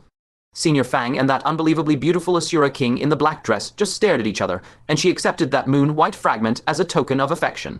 And they were smiling shyly one moment, looking awkward the next. He conquered her without saying a single word. That one glance must have contained at least 100 years of skill. I'm convinced, truly convinced, Senior Fang is indeed the model for us demonic path cultivators. Venerable Lion Jing frowned slightly. She had had enough of these demonic cultivators. In their eyes, aside from women, there truly was nothing but fighting and killing. Was the black-dressed woman the important point? Shouldn't it have been the betrothal gift, the 4 giant kings? Though she couldn't understand the Asura tongue, she could sense that the marriage alliance had nearly collapsed just moments ago. It was those 10 crates of Yanara vegetables that had steadied the scene. Then, when troublesome Asura clansmen appeared again, they were suppressed by the 4 giant kings. Only then was the alliance completed, albeit with a fright. Her gaze towards Fang Qian was filled with astonishment. She finally understood why Fang Qian hadn't needed her help. The betrothal gifts she could have offered paled in attraction to the Asura, compared to the Inora vegetables. And her cultivation at the fourth heavenly tribulation of mortality might not have been highly regarded by the Asura clan. But to refine and control the four giant kings they feared, making them revere him as a deity. He truly has remarkable capabilities. No wonder so many venerables, after viewing the recordings, have praised him so highly. A look of appreciation flickered in Venerable Lion Jing's eyes. She decided to properly mentor this outstanding junior. Sweeping her gaze over the noisy demonic cultivators, she said, "All of you, withdraw." The demonic cultivators scattered, buzzing with excitement. Let's go, let's go. I'm going to put Senior Fang's theory of charming, powerful women into practice. I'll use Venerable Elder Sister to sweet, talk my aloof martial aunt to death. No ambition. I'll use Senior Fang's killing glance technique to unlock the heart of my sworn brother's wife. Your sworn brother is me, isn't it? Damn it, you dare to covet your brother's wife. Let's settle this in a duel to the death, you scum. At this moment, Fang Qian's heart was utterly collapsing. He raised his hands towards the heavens and declared, "O great ancient sage, I beg you, open your eyes and see clearly. The moral atmosphere of your great desolate province was not corrupted by me. It was already crooked to begin with." Venerable Lion Jing approached, and hearing this, couldn't help but let out a soft, amused laugh. Pay them no mind. Demonic cultivators constantly associate with demonic energy. Over the long years, their minds inevitably become somewhat abnormal. Seeing her approach, Fang Qian's heart tightened. Asterisk, you asterisk, are the one I least want to deal with. Maintaining a composed expression, he said, "Thank you for your concern, venerable elder sister. Now that the marriage alliance is settled, I intend to return to the great prefecture of Taikang. I must bid farewell to you now, esteemed sister." He had not the slightest desire to remain by esteemed sister Lion Jing's side. "There is no hurry," esteemed sister Lion Jing stopped him, saying, "Since we have met, I might as well offer you some guidance in your cultivation." Truly, the very thing he feared had come to pass. If esteemed sister Lion Jing observed him closely, she would certainly discover that he was the spitting image of the little swindler who had tricked her in the forbidden grounds. Yet he could not refuse outright, lest he arouse suspicion. After all, who in their right mind would refuse guidance from a great cultivator at the fourth tribulation of the celestial realm? He could only think of a way to stall for a while, and prepare for a swift escape. His gaze swept towards the West Sea Crown Prince and Xuan. Fang Qian needed to have the two of them leave first. Otherwise, escaping with them in tow was hardly realistic. West Sea Crown Prince. Xuan. Fang Qian called out to each of them, using the human tongue and the infernal tongue, respectively. The two responded and walked over. "Foster father, when may I enter the bridal chamber?" the West Sea Crown Prince asked impatiently. The more he looked at Xuan, the more he found her pleasing to the eye, flawless from every angle. He was quite satisfied with this bride. Xuan pulled a long face and said, "What are your instructions?" She looked down upon this West Sea Crown Prince, who had over 200 former partners, with utter contempt. Fang Qian took out a bundle of yin energy vegetables and handed them to Xuan, a small congratulatory gift for your marriage. Only then did Xuan break into a delighted smile. "Thank you, father-in-law." Calling such a young man father-in-law felt rather strange to her. Next, Fang Qian took out the manual given by Hua Xin and said, "This is a translation between human and infernal script. Study it when you have time. It will help you adapt to the central planes more quickly." Xuan accepted it gleefully. This father-in-law was too considerate, even if he was only a foster one. Afterwards, Fang Qian took out a top, grade spirit crystal and handed it to the West Sea Crown Prince, saying, "Take Xuan back to the great prefecture of Taikang first. Hold a proper wedding ceremony for her, and do not treat her poorly. After the wedding is complete, come to my heavenly secrets pavilion." The West Sea Crown Prince was perfectly content. "Thank you, foster father. We shall take our leave now." Fang Qian nodded. Watching the two depart, he then said, "Esteemed sister, I must first relocate this heaven, connecting Black Pillar to another place, so as not to cause trouble for the Asura clan village above." Esteemed sister Lion Jing, who had observed everything, expressed her admiration without reserve. What a gentle and considerate child. You even prepared a translation manual for that girl. She was growing fonder and fonder of this young man, Fang Chen. Gazing at the heaven, connecting black pillar, she said, "Let me take you to a place." You cannot simply place the heaven, connecting black pillar anywhere. No demonic sect would willingly have it within their territory. That was true. Fang Chen said, "Then let us first wait for the Asura clansmen to return to their village, before I trouble you, esteemed sister, to lead the way." The Asura clansmen were still in the midst of their ascent at this moment. If the heaven, connecting black pillar were moved, who knew where they might end up? Roughly 2 hours later, the moon realm suddenly chimed. Fang Chen's heart stirred. He took it out and looked. Sure enough, there was a line of text written upon it. "We're home." Truly worthy of the four, crown Asura king. Back when Fang Chen and the others had climbed to the heavenly realm, it had taken them 5 full days. The four, crown Asura king, leading a host of Asura clansmen, had accomplished the journey in a mere 2 hours. The disparity was not merely significant, it was staggering. What brought him joy was the moon mirror's ability to communicate across realms. From now on, he could monitor the movements of the southern heavenly realms' ancient giants in real time. He immediately replied, "Pick a good name. If fate allows, we shall meet again." It can truly transmit messages across realms. How miraculous. From now on, we can chat anytime, no longer needing to be as furtive as we were just now. Fang Chen was speechless. What did she mean by furtive? That was the silent meditation technique. Why did she make it sound as if they were having some illicit affair? Fortunately, they were communicating in the script of the netherworld, which no one else could comprehend. There was no need to worry about misunderstandings arising. Pick a good name, then let's keep in touch from now on.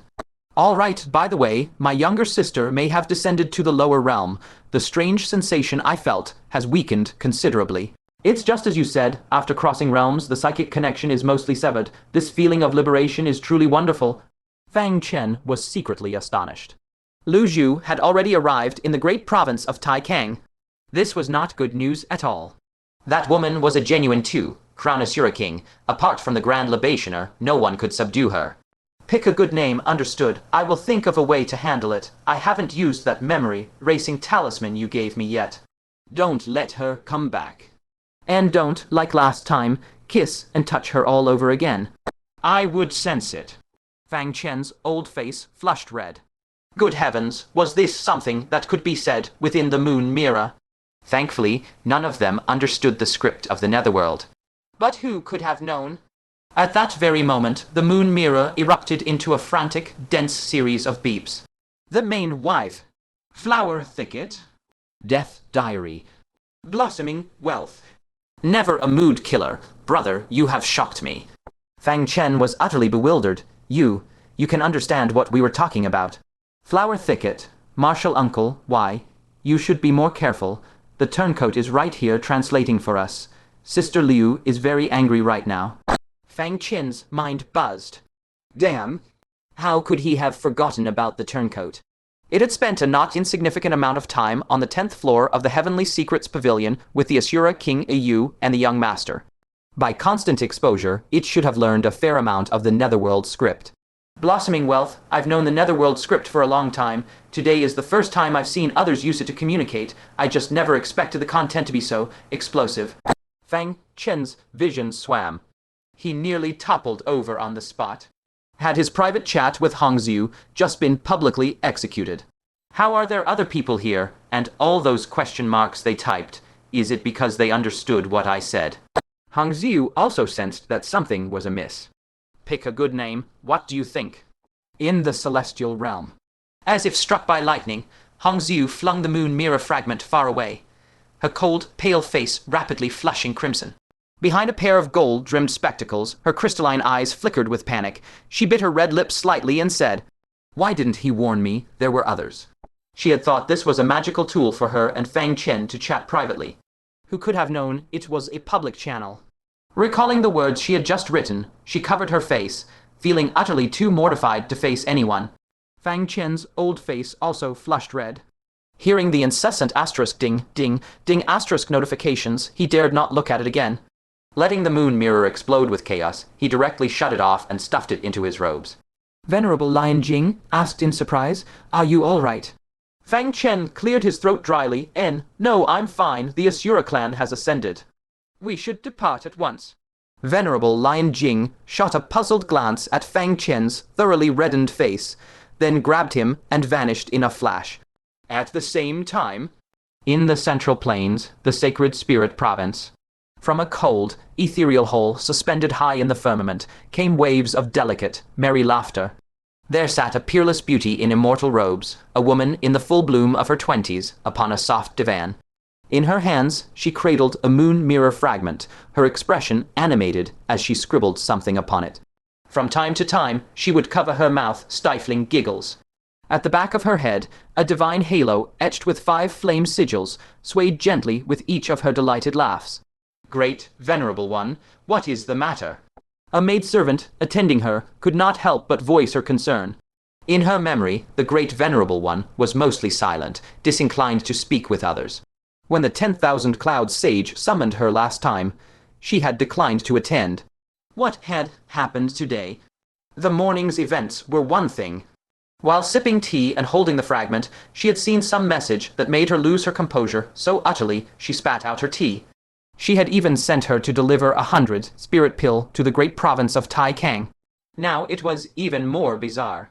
Clutching that fragment, she had been laughing coquettishly for half the day, as if she were a completely different person. The maidservant wondered, could there be something heaven-defying within that fragment? Something that had ensnared the Great Venerable One so deeply. Luo, I've met a group of most interesting people. They are always getting into the strangest situations. The Great Venerable One lifted her pure, flawless face, still unable to contain her laughter, and said, "A new member just joined. She thought the moon mirror was for private chat and said many shameless things. As a result, she angered a woman called the rightful consort. I can just imagine how embarrassed she must be right now." Covering her mouth, she laughed and laughed. The maidservant Aluo felt a vain throb on her forehead. She said, "Great Venerable One, what are you doing chatting with a bunch of juniors? Wouldn't your time be better spent traveling the world to accumulate merit and strive for an early break through to the great sage realm?" The Great Venerable One, however, replied, "No rush. Let me finish enjoying this drama first. The rightful consort is currently digging up the dark history of Take a Good Name. She says that when he was still in the core formation realm, he stole a concubine from a demon emperor. Then, in his nascent soul stage, he dragged a female venerable into his bed, making 2 women serve 1 husband. Now he has women in the heavens, on the earth, and in the seas. Only the outer provinces are missing. Take a Good Name now doesn't dare to speak at all." Luo muttered, "Isn't Take a Good Name just too outrageous? Great Venerable One, you must guard yourself against him a little." The Great Venerable One shot her a glance. "What nonsense are you spouting? I don't even know him. How could he possibly dare to harass me?" After speaking, she lowered her head once more to fiddle with the moon mirror. Only after a long while did their conversation end. Reluctantly, she stowed away the moon mirror, rose to her feet, and stretched with a languid sigh. Her chest tightened, outlining a plump and perky curve. "It is time to venture out for a walk. I shall journey across the provinces, spreading benevolence and bestowing virtue." Ascending to sagehood through fortune was forbidden across all provinces. All those who had reached the 5th decay of celestial beings and attained venerable status could only walk the path of entering sagehood via merits and virtue. Thus, she too could only accumulate merit in this manner, gathering little by little. Now, regarding Fang Chen, Venerable Lion Jing escorted him, galloping all the way to the easternmost reaches of the great desolate province. This place was a desolate, uninhabited wilderness. Not only was it devoid of spiritual treasures, even ordinary vegetation struggled to take root. Consequently, neither demonic sects nor ordinary folk were present. "Let us place the heaven-touching black pillar here," Venerable Lion Jing declared. "A pity the great desolate province lacks a forbidden land like the one in your Tai Kang great province. Otherwise, placing the pillar within such a place could have created some trouble for the descending ancient giants." Fang Chen recalled that Jai Qingshuan had mentioned before her departure that the Tai Kang Great Province contained a great forbidden land. The misfortune, severing bone, she had gifted him originated from within it. Venerable Lion Jing's words reminded Fang Chen that upon returning he could relocate the heaven, touching black pillar into that forbidden land. Fang Chen set down the heaven, touching black pillar he was holding, and said with forced courage, "Venerable sister, your injuries have yet to heal. Perhaps you could guide me after you've fully recovered." He continued to find excuses to delay. Venerable Lion Jing waved her hand dismissively. "It is of no consequence. My injuries have stabilized. I can guide you while simultaneously healing. It poses no hindrance."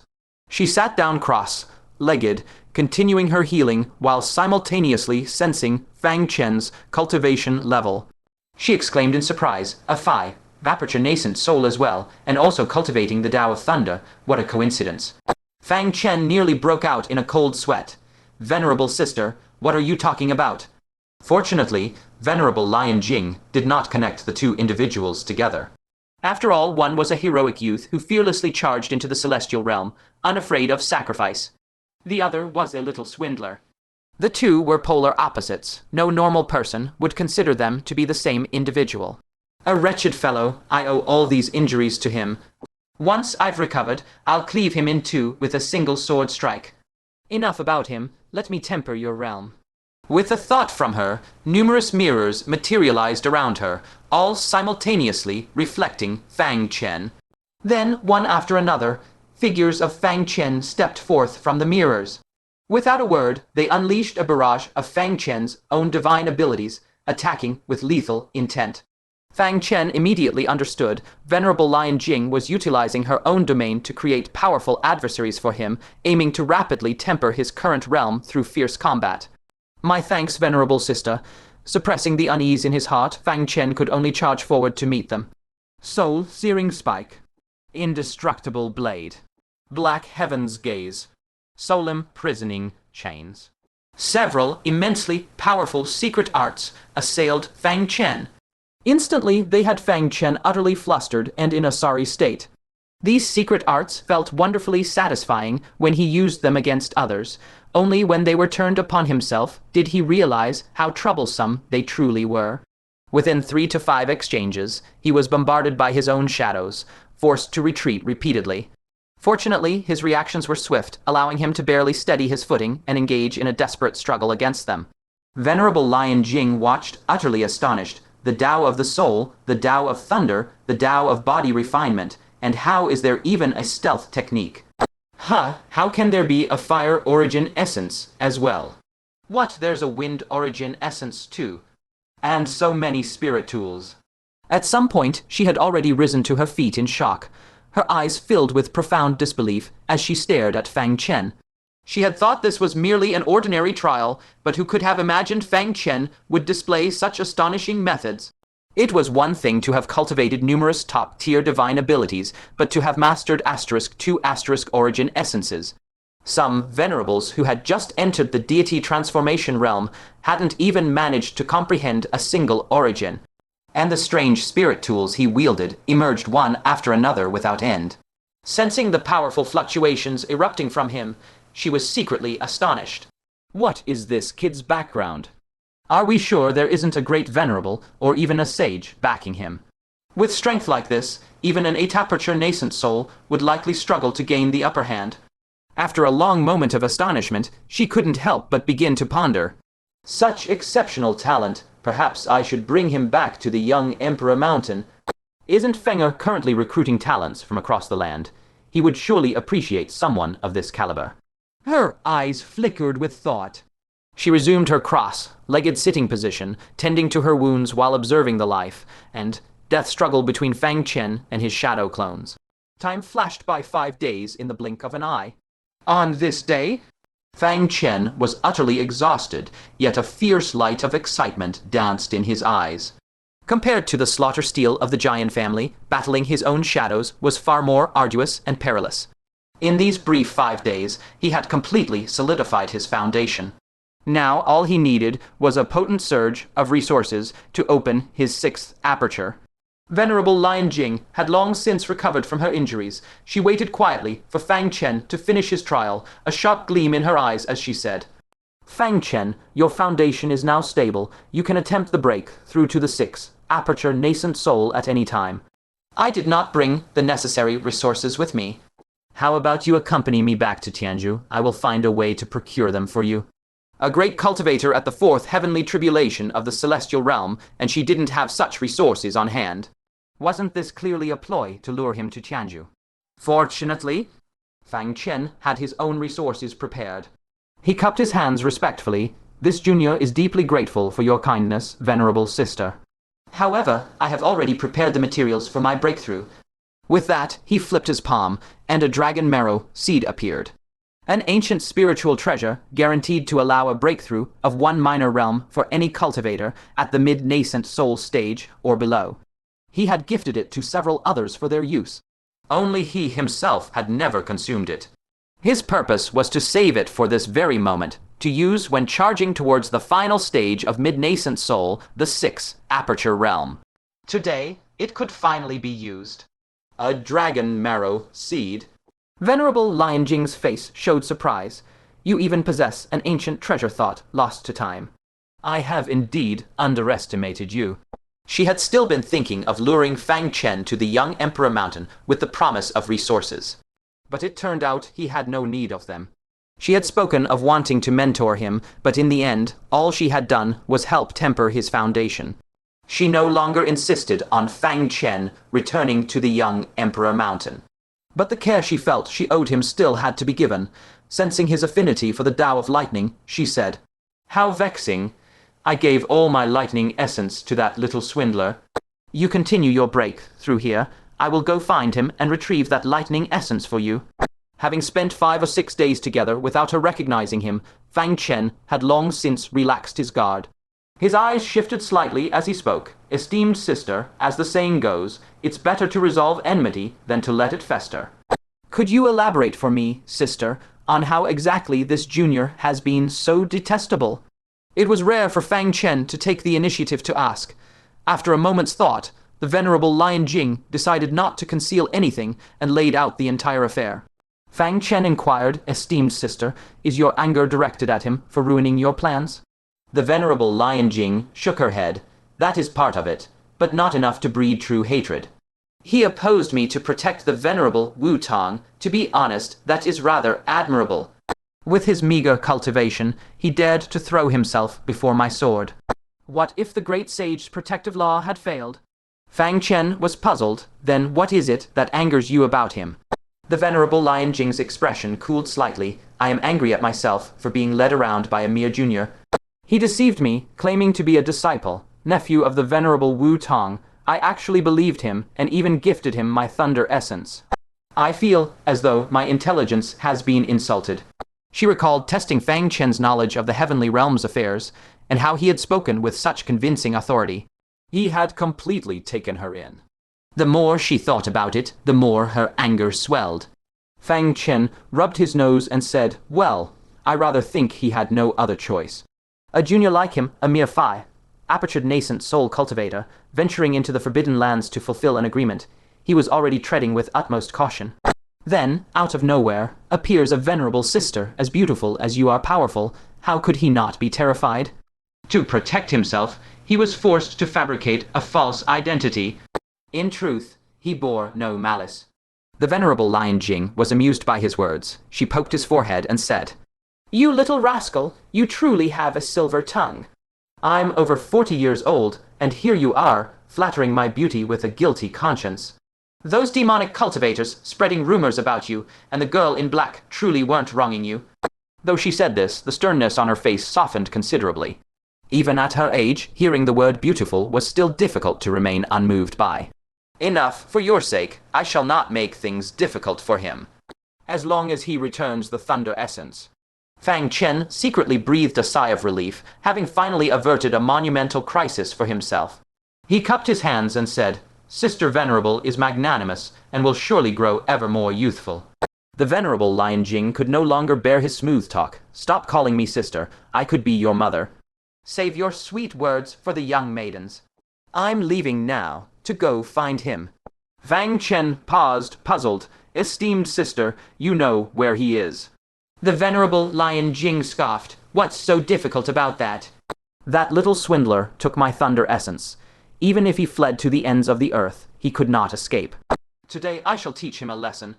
I will make him understand that a venerable's treasures are not so easily taken." Fang Chen's heart skipped a beat. He suddenly remembered how the venerable Zhenyan had fallen from the heavenly realm. Across immeasurable distances of space, he had been able to pinpoint Fang Chen with perfect accuracy. And the reason was that the venerable Zhenyan had once gifted Fang Chen a life-preserving lotus. A bead of cold sweat trickled down Fang Chen's forehead. He wanted to stop her, but it was already too late. The venerable Lion Jing's eyes closed slightly as she began to sense. The next instant, her eyes snapped open, slowly turning to gaze at Fang Chen. Confusion flickered within them when her gaze fell upon the faint, demonic miasma clinging to his face. That confusion turned to suspicion, then to startled disbelief, and finally erupted into the thunderous fury of sudden, devastating realization. Finally, a laugh born from the peak of fury. Her silver teeth clenched together, grinding with a grating sound, as a voice dripping with icy menace hissed from between them. Yes. No wonder at all. No wonder that little swindler praised the one who moved the heaven, touching Black Pillar as dashingly handsome, peerlessly clever, elegant in demeanor, supremely powerful, and beloved by all. No wonder you covered for that little swindler, spoke well of him, and begged me to spare his life. So it turns out, you are that little swindler. Crunch! Her fists clenched, sparks of fury practically shooting from her eyes. Playing me for a fool in the Forbidden Lands, leading me around by the nose, wasn't enough for you. Here you are, still deceiving me, tricking me into helping you stabilize your foundation, conning me into seeking the power of lightning for you, duping me into forgiving you. And I, like a complete idiot, actually fell for your lies a second time. I'll kill you. Venerable Lion Jing trembled with rage, a furious, hysterical scream tearing from her throat. Fang Chen gulped dryly and hurriedly said, "Venerable sister, please calm down." Hearing this, venerable Lion Jing grew even more enraged. It was precisely by getting lost in Fang Chen's repeated calls of venerable sister that she had been fooled by him yet again. She couldn't help but shriek, "Calling me mother won't save you now." Fang Chen quickly changed his tune. "Ah, mother, it's me, Fang Chen." That single word mother left venerable Lion Jing utterly speechless. A moment later, her fury redoubled. "You shameless wretch," she roared. Die. Fang Chen's heart hammered against his ribs. He hastily shouted, "Stop. I still have the sage's inscribed character. If you dare make a move, we'll perish together." This wasn't an empty threat. Sage Tianmu had once left a permanent inscribed character within Fang Chen's body. The problem was, he didn't know what character it was, or whether it could truly save his life. But for now, it was the only thing he could use as leverage. Venerable Lion Jing, in the midst of her berserk fury, finally cooled down a fraction. That's right. This dog in front of her was no ordinary person. He had previously manifested a sage life, preserving law upon his body. Who was to say he didn't possess a second one? Seeing her slight hesitation, Fang Chen struck while the iron was hot. Venerable Lion Jing, my stance remains the same. It's better to resolve enmity than to create it. If you're still angry, I'll return the power of lightning to you. How about it? Was this really about the power of lightning? It was about being deceived by this dog twice. Venerable Lion Jing's voice was frigid, not good enough. Fang Chen gritted his teeth. Then I'll also compensate you with a magic treasure gifted by the ginkgo tree. How's that? Venerable Lion Jing's expression shifted. Had that damned tree given all its accumulated virtue to Fang Chen? "What is it?" she demanded sternly. Fang Chen produced a block of ice, within which was sealed a heart-shaped bronze lock. Venerable Lion Jing was greatly disappointed.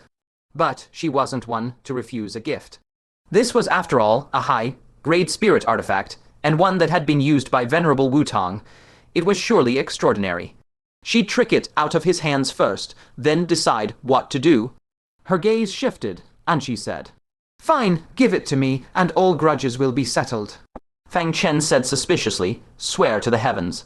After I give you everything, the enmity between us will be wiped clean." Venerable Lion Jing snorted, "I am a fourfold heavenly decay cultivator. Do I need to deceive you?" "Enough talk. Hand over the item, and you can get lost." Fang Chen wiped the lingering demonic fluid from his face. "The first time you saw me, you lied and said you had mistakenly entered the Forbidden Land. They say only beautiful women lie. Turns out old women do too." What old woman? Venerable Lion Jing's eyebrows shot up, her fury skyrocketing in an instant. When he needed her, he called her venerable sister. Now that he was done, he called her an old woman. Vine! Vine! If she let this dog of a man escape today, she would walk on her hands from now on. Suppressing the rage teetering on the edge of explosion, she said, "Are you going to give it or not?" Fang Chen said, "I will, but you need to step back a bit.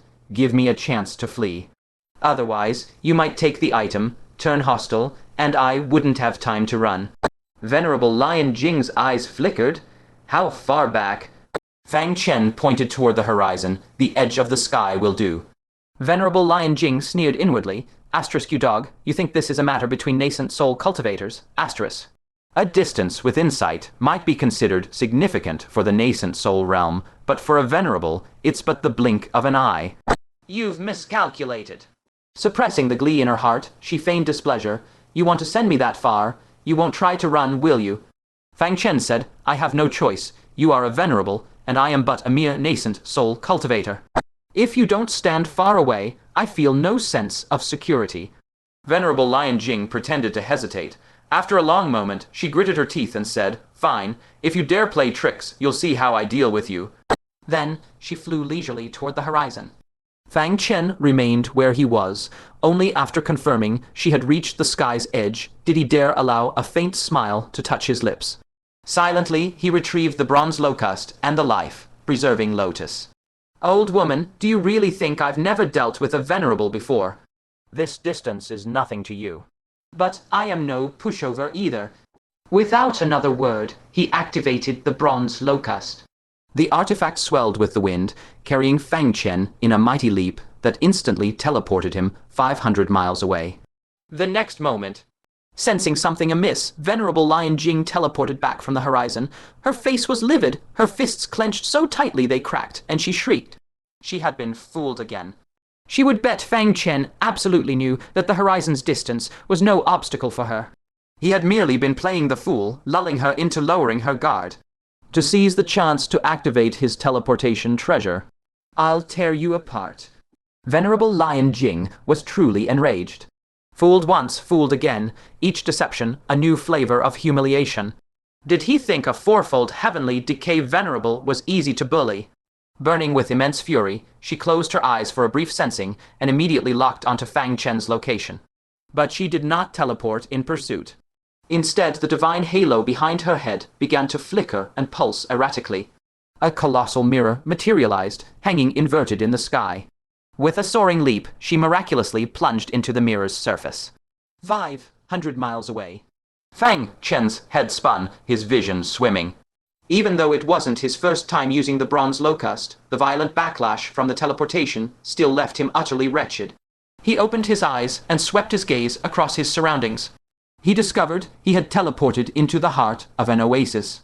The easternmost reaches of the great desolate province were barren wastelands, devoid of even a single blade of grass. Yet, strangely, deep within this desolation there existed an oasis brimming with vibrant life.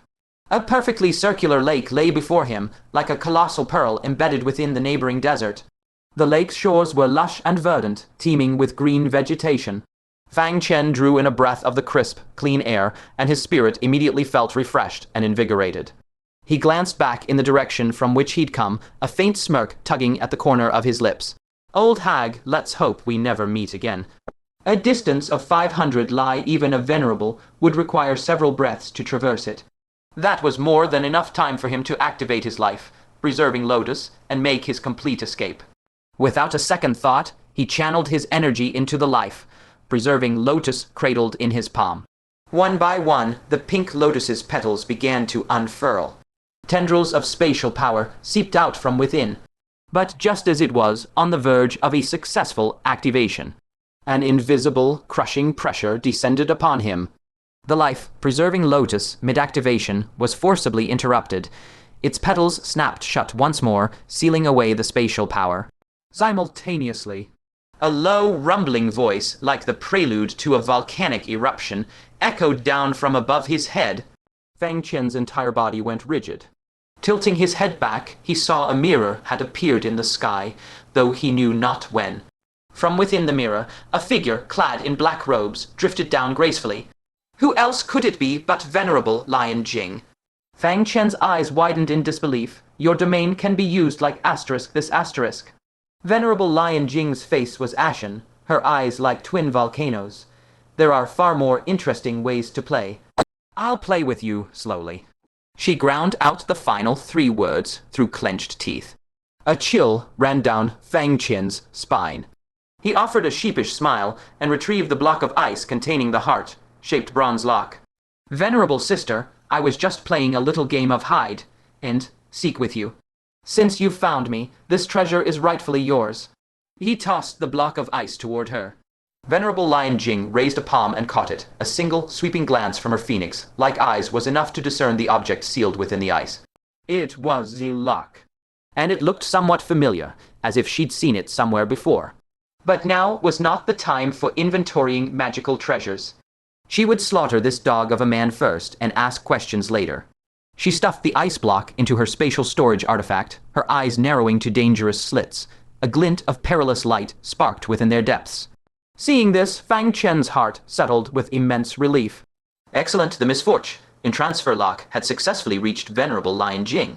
From this moment on, any damage Venerable Lion Jing inflicted upon Fang Chen would be transferred back onto her own body. It would be best if Venerable Lion Jing unleashed a truly devastating attack. That way, she'd beat herself half to death.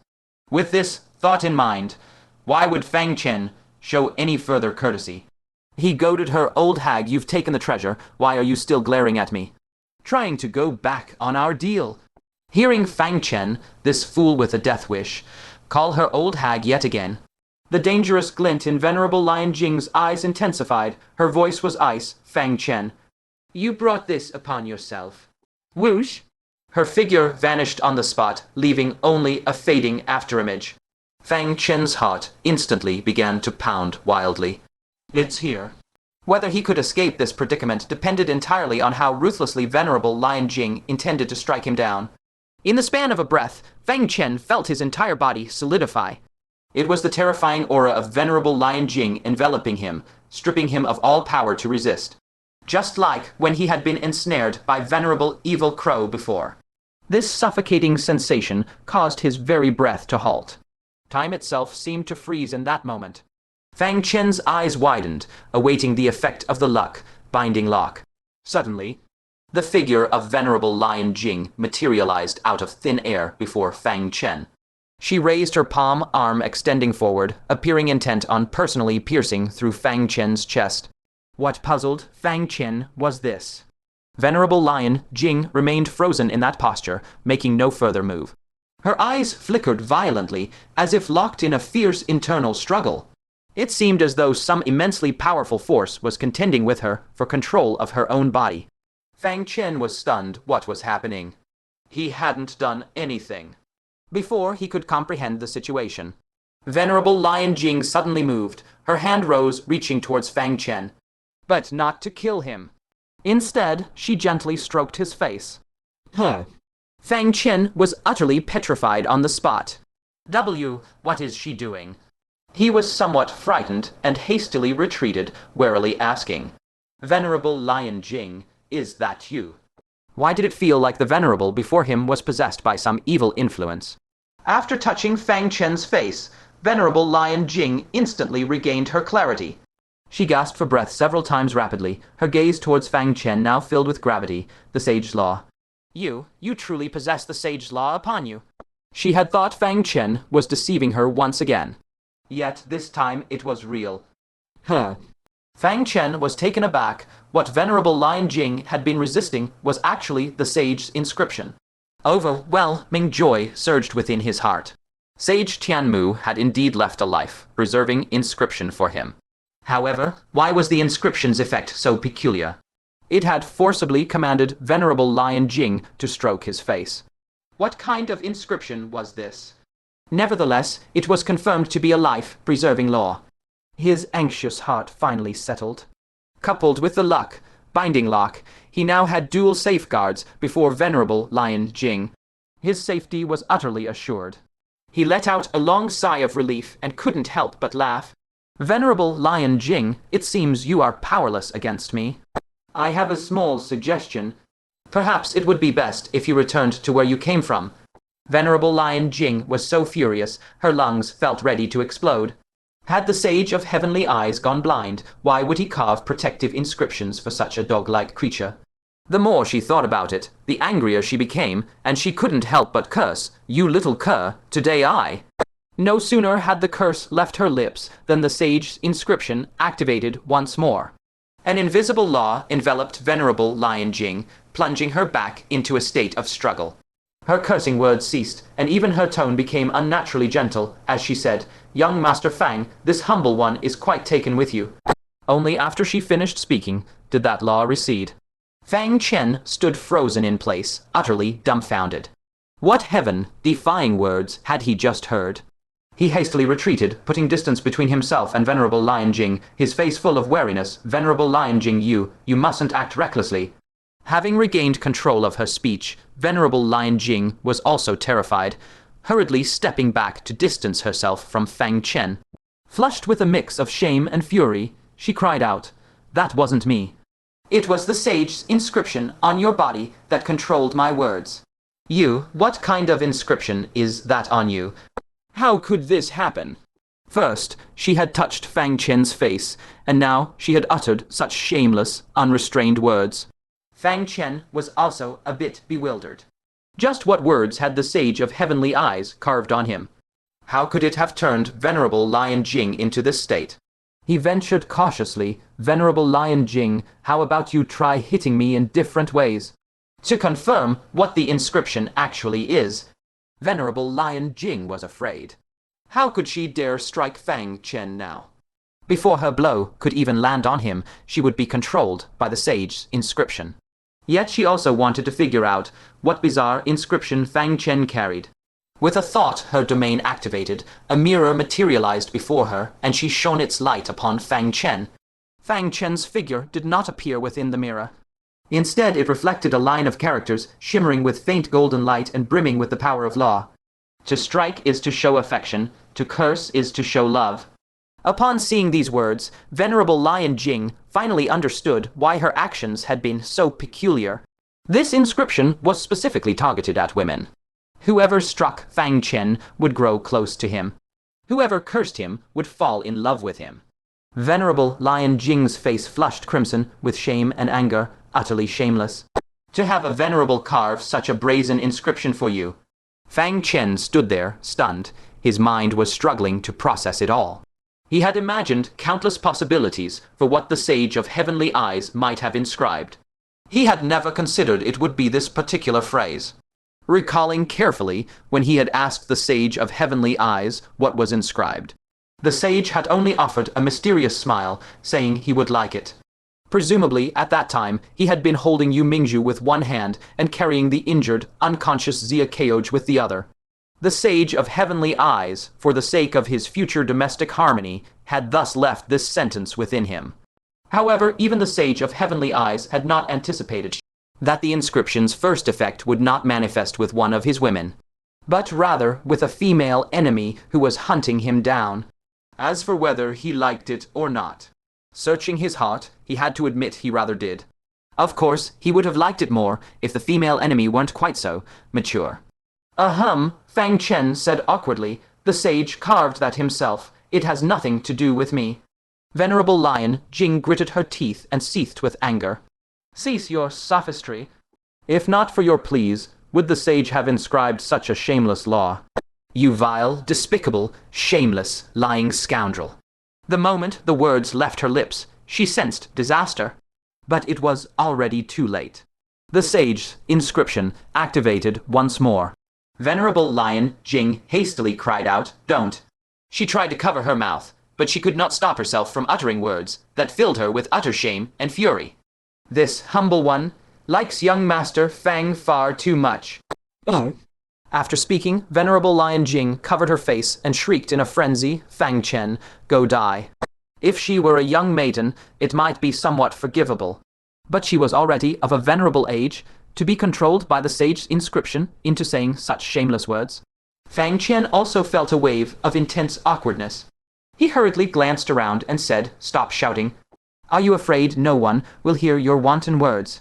You may have no shame, but I still do." Venerable Lion Jing hastily shut her mouth, anxiously scanning their surroundings. If word got out that Venerable Lion Jing had flirted so brazenly with a junior, she would have no way to explain it clearly.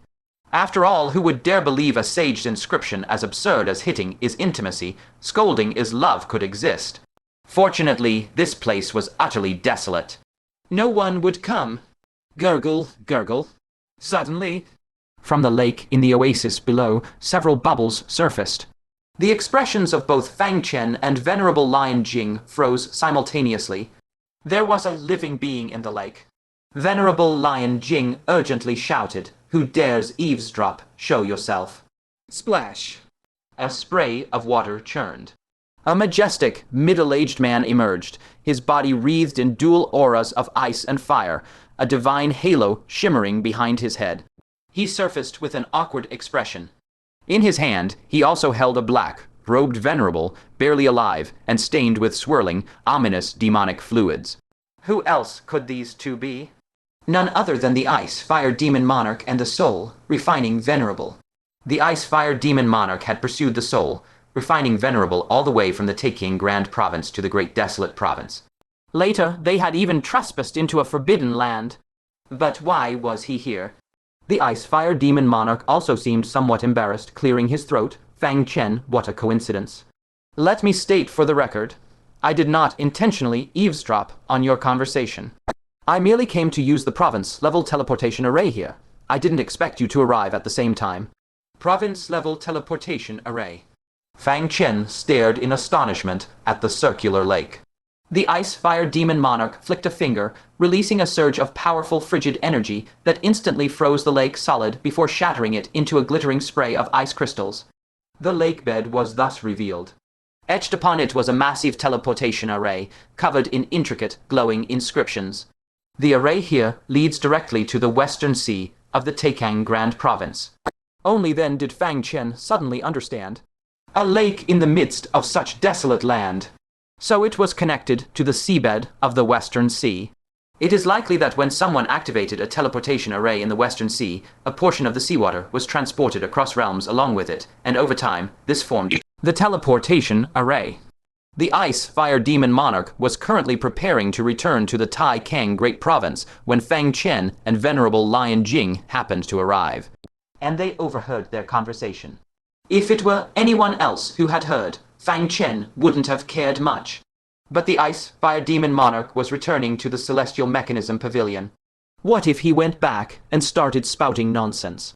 Fang Qian said awkwardly, "Senior Demon Monarch, please don't misunderstand. The truth is..." The Ice-Fire Demon Monarch waved his hand. "No need to explain. I heard everything. I understand." Fang Qian breathed a sigh of relief. As expected of a former 5 decays of heaven and man great cultivator, even without seeing it firsthand, just listening was enough to grasp the truth. However, what made Fang Qian's expression freeze was this. The Ice-Fire Demon Monarch said with a hint of envy, "I knew you were popular, kid, with so many peerless beauties smitten with you. But I never expected you could even charm women in their 40s and 50s. That's truly outrageous." Fang Qian nearly spat out a mouthful of old blood. "So this is your so-called understanding?" Venerable Lion Jing flushed with a mix of shame and anger, shouting, "Shut your foul mouth." It was due to the sage's inscribed words. How could it be my own intention? Anyone associated with this brat is clearly no good either. The Ice-Fire Demon Monarch couldn't help but size up Venerable Lion Jing when he noticed the 4 flame marks on the divine halo behind her head. He exclaimed in surprise. "A female venerable at the 4 decays of heaven and man. There's a deep trace of the Thunder Dao about you. You must be from the Young Emperor Mountain, right?" As a former 5 decays of heaven and man paragon, he held no awe toward Venerable Lion Jing. Only then did Venerable Lion Jing realize that the demon monarch before her was no ordinary figure. Sensing the aura of ice and fire around him, her brow twitched involuntarily. "You are the Ice-Fire Demon Monarch. You're actually still alive. How could she not know of this ancient fossil from the celestial province, who had survived from the last great war of the ancient giants to the present era? But hadn't rumors spread decades ago that the ice fire demon monarch had perished?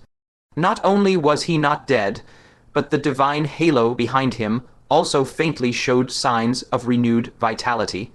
Her eyes lit up with joy as she said, "Senior Icefire, return to the celestial province with me. The ancient giants are about to descend. Your strength is needed now." The ice-fire demon monarch gestured toward Fang Chen beside him with a tilt of his chin. "I owe this kid a great favor. I promised to guard his sect. The celestial province has so many venerables. One more cripple like me won't make a difference. If you truly regard me as a senior of the celestial province, then do me this favor and let this kid go." So it turned out. The ice-fire demon monarch had truly understood the entire situation. He knew full well that Venerable Lion Jing's amorous display was caused by the sage inscribed words. He had merely been teasing Fang Chen earlier. Venerable Lion Jing glanced at Fang Chen, her eyebrows immediately shooting up as she declared resolutely, "No. This brat has gone too far. I have already sworn an oath. If I let him walk away today, I shall walk on my hands from now on." The ice-fire demon monarch shrugged helplessly at Fang Chen. "My face doesn't carry much weight these days. Kid, I can't help you this time." Fang Chen stared at Venerable Lion Jing and said, "I am protected by the laws. You can neither strike me nor curse me. What can you possibly do to me?" Venerable Lion Jing scoffed. "I won't strike you, nor will I curse you. Trapping you here until you perish of old age, how difficult could that be?" This. Fang Chen's expression shifted slightly. This method truly could circumvent the sage's inscription. However, his means to deal with Venerable Lion Jing were not limited to the sage's inscription alone. There was also the fortune transfer lock. He turned his head toward the ice, fire demon monarch, and asked, "Senior demon monarch, if this old woman stood still and allowed you to strike her with your full power, what would happen?" Why would Venerable Lion Jing stand still? Nevertheless, he smiled and said, "An interesting question. Although she is at the fourth heavenly withering, if she truly stood motionless as you described, I could still inflict grievous wounds upon her." Fang Chen now had a clear understanding. Grievous wounds were sufficient. He took a deep breath and declared, "Then, Senior Demon Monarch, strike me with your full power." Quickly. He could not allow Venerable Lion Jing to react. The ice-fire demon monarch was slightly taken aback, somewhat bewildered. Fang Chen wanted him to attack.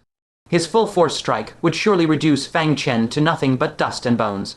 Fang Chen should understand this logic. Why would he make such a perilous request? "Hurry," Fang Chen urged. Because he noticed Venerable Lion Jing was already frowning in deep thought. Soon she would realize the truth about that ice block.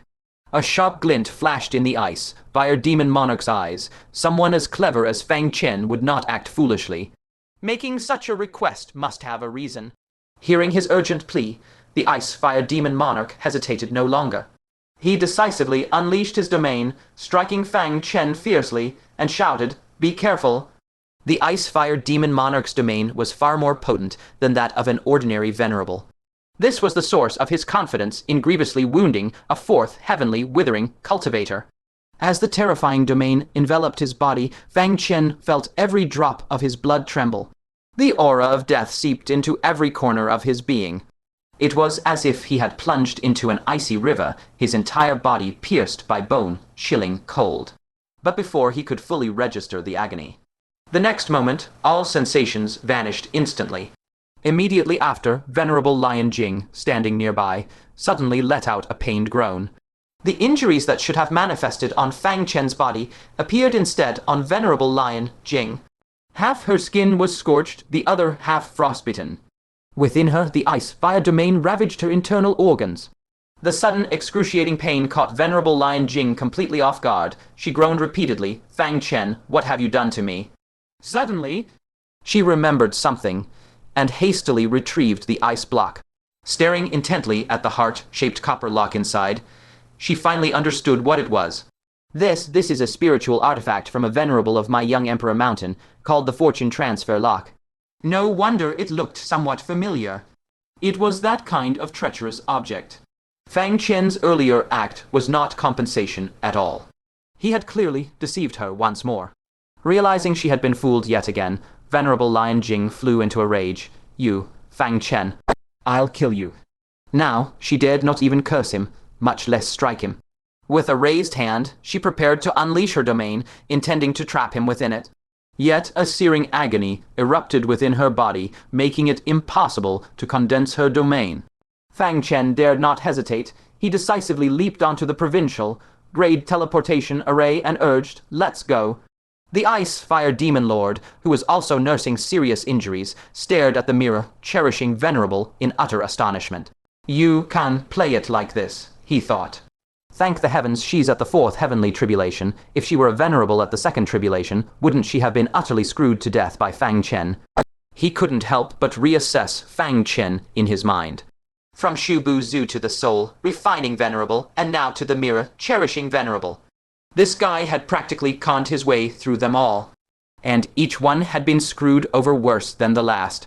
Hearing Fang Chen's urging, he grabbed the soul, refining Venerable, and soared onto the teleportation array, maintaining a slight distance from him. Fang Chen said with exasperation, "Senior Demon Lord, what are you waiting for? To insert the top-grade spirit stones. A junior like me doesn't have any top-grade spirit stones." The corner of the Ice Fire Demon Lord's mouth twitched. This bastard even trying to squeeze his own allies. He retorted irritably, "I only came to the Great Desolate Province to help you hunt down the soul, refining Venerable. And now you want me to pay the travel expenses too. So I'm basically paying to do the job." Fang Chen scoffed, "Senior Demon Lord, you have the nerve to say that. It took you 10 whole days, chasing a heavily injured Venerable from the Taking Province all the way to the Great Desolate Province before you caught him. If it were me, I'd be too embarrassed to complain." He was genuinely somewhat puzzled. The Ice Fire Demon Lord had actually spent such a long time hunting the soul, refining Venerable. He had originally thought the fight would conclude simply within the Taking Province. He never expected the battle to have dragged on all the way to the Great Desolate Province. The Ice Fire Demon Lord nudged the barely breathing soul, refining Venerable with his foot, and said, "Someone who possesses 2 sage inscriptions is not so easy to kill. If not for my ample experience, I might have been killed by him." A chill ran down Fang Chen's spine. Only now did he realize the soul refining Venerable was no ordinary individual. Behind him stood the Asura Saint Sun. He undoubtedly possessed other formidable methods, making his pursuit exceedingly difficult. Moreover, the Ice Fire Demon Lord's goal wasn't to kill him. It was to capture him alive. The fact that the soul-refining Venerable was still clinging to life made it clear. The Demon Lord intended to keep him breathing, to pry information about his mastermind from his lips. That made the task all the more arduous. It seemed he had misjudged the Ice Fire Demon Lord. Gazing at the soul, refining Venerable, who still had a breath left in him, joy blossomed on Fang Chen's face. Take him back to the Heavenly Secrets Pavilion and interrogate him thoroughly. They must force that hidden cancer in the Central Province, the Asura Saint Sun, to reveal his true form. My thanks for your hard work, Senior Demon Lord. Fang Chen pondered for a moment, then retrieved 2 objects. One was a top-grade spirit stone. He pressed it into the array's core, activating the provincial grade teleportation formation. The other was a star, sealed within a jade casket. It was pure white throughout, with a thick layer of frost and ice crystals coalescing around it. The Ice Fire Demon Lord sensed it immediately, his eyes snapping towards it, gleaming with intense light. A star of ice primordial essence. Where did you get this? Fang Chen smiled. On the heavenly mountain battlefield, there was a frost giant king. I obtained his star. This item is of no use to me. Consider it a gift. Consider this a reward for capturing the soul refining Venerable. The Ice Fire Demon Lord snatched it at once, his face alight with irrepressible joy. Compared to the essence of the previous Frost Mountain Giant King, this ice essence held far greater potency for him. With this essence, a period of secluded cultivation should allow me to recover my second heavenly tribulation cultivation. Fang Chen's face likewise brightened with delight. If this could be accomplished before the arrival of the ancient giants, it would be perfection itself. I eagerly anticipate your senior's great advancement in cultivation. The Ice Fire Demon Lord, however, seemed somewhat abashed, to keep accepting such treasures from you, lad. It makes it rather difficult for me to just dust off my robes and abandon your heavenly secrets pavilion. Let us depart back to the great province of Tai Kang.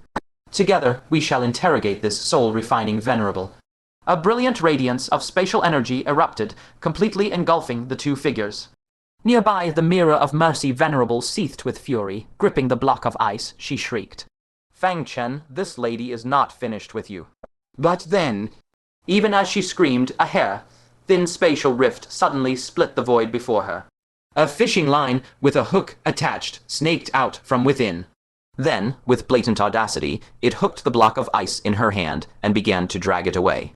The mirror of mercy venerable blinked in momentary confusion. Then she realized Fang Chen was trying to reclaim the fortune transfer lock.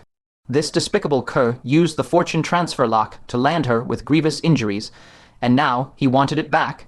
This was beyond insulting. It was utterly intolerable. She flickered forward, grabbing the ice block in an attempt to wrest it back.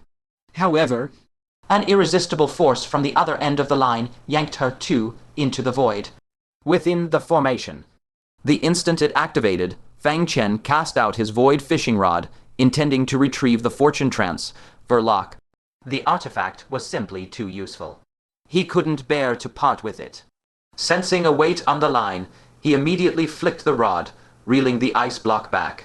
But who could have known that along with it came the mirror of mercy venerable, clinging stubbornly to the ice? She traversed the void, arriving within the formation. Her eyes fixed on Fang Chen, still gripping the fishing rod, her face instantly turned ashen. A chilling aura emanated from her as she hissed, "Did you think you could escape with the fortune transfer lock? damn it. How did I manage to reel this woman in as well?" Fortunately, the formation was already in motion. Before the mirror of mercy venerable could make a move, a tremendous surge of spatial power swept them all into the void. It was just like their journey from the great province of Tai Kang to the desolate province. Fang Chen found himself within a long, shimmering spatial tunnel. Pulled by immense spatial forces, he hurtled towards the tunnel's distant end. Beyond the tunnel lay an abyss of darkness, a dead and silent void utterly bereft of light. Only the spatial tunnel they occupied emitted a faint white luminescence, hanging suspended within the deathly stillness of the dark. A sense of panic, a fear of being utterly consumed by the darkness, welled up within him. Unlike the last time he had used a province-level teleportation array, this spatial vortex contained 4 individuals, and one of them was glaring at him with murderous intensity. Fang Chen rubbed his nose and edged a little closer to the Ice Fire Demon Lord. The Ice Fire Demon Lord remained composed. "Worry not, she dares not act recklessly here. This is a privately constructed spatial teleportation array. The channel is far from stable. If she were to strike out, she could easily shatter the spatial passageway." Fang Chen did recall Bai Xin explaining the difference between official teleportation arrays and privately constructed ones. She had indeed said that privately built arrays were unstable. Gazing into the pitch-black surroundings, Fang Chen asked, "What happens if it shatters?" The Ice Fire Demon Lord replied calmly, "It depends on luck.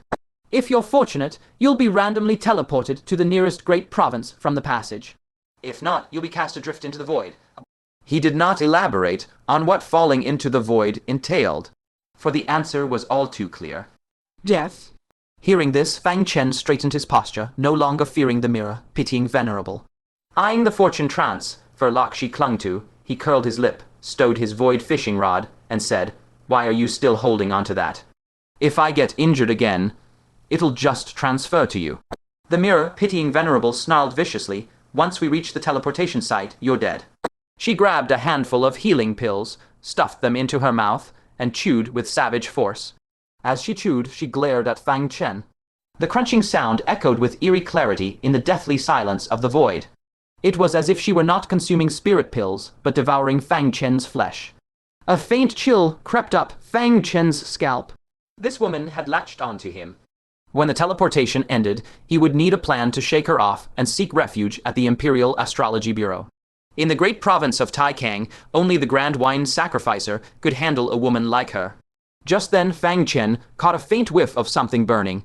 He frowned slightly. "Where is that smell coming from?" "Old woman, did you eat some subpar spirit pills?" The mirror, pitying Venerable, shot him a fierce glare, mumbling indistinctly, "Looking for trouble, are you?" But the moment she spoke, her brow furrowed. She too began to sniff lightly. Clearly, she was also starting to detect the acrid scent of burning. The Ice Fire Demon Lord noticed it as well. He immediately turned to the Soul Refinement Venerable and said, "It's coming from him."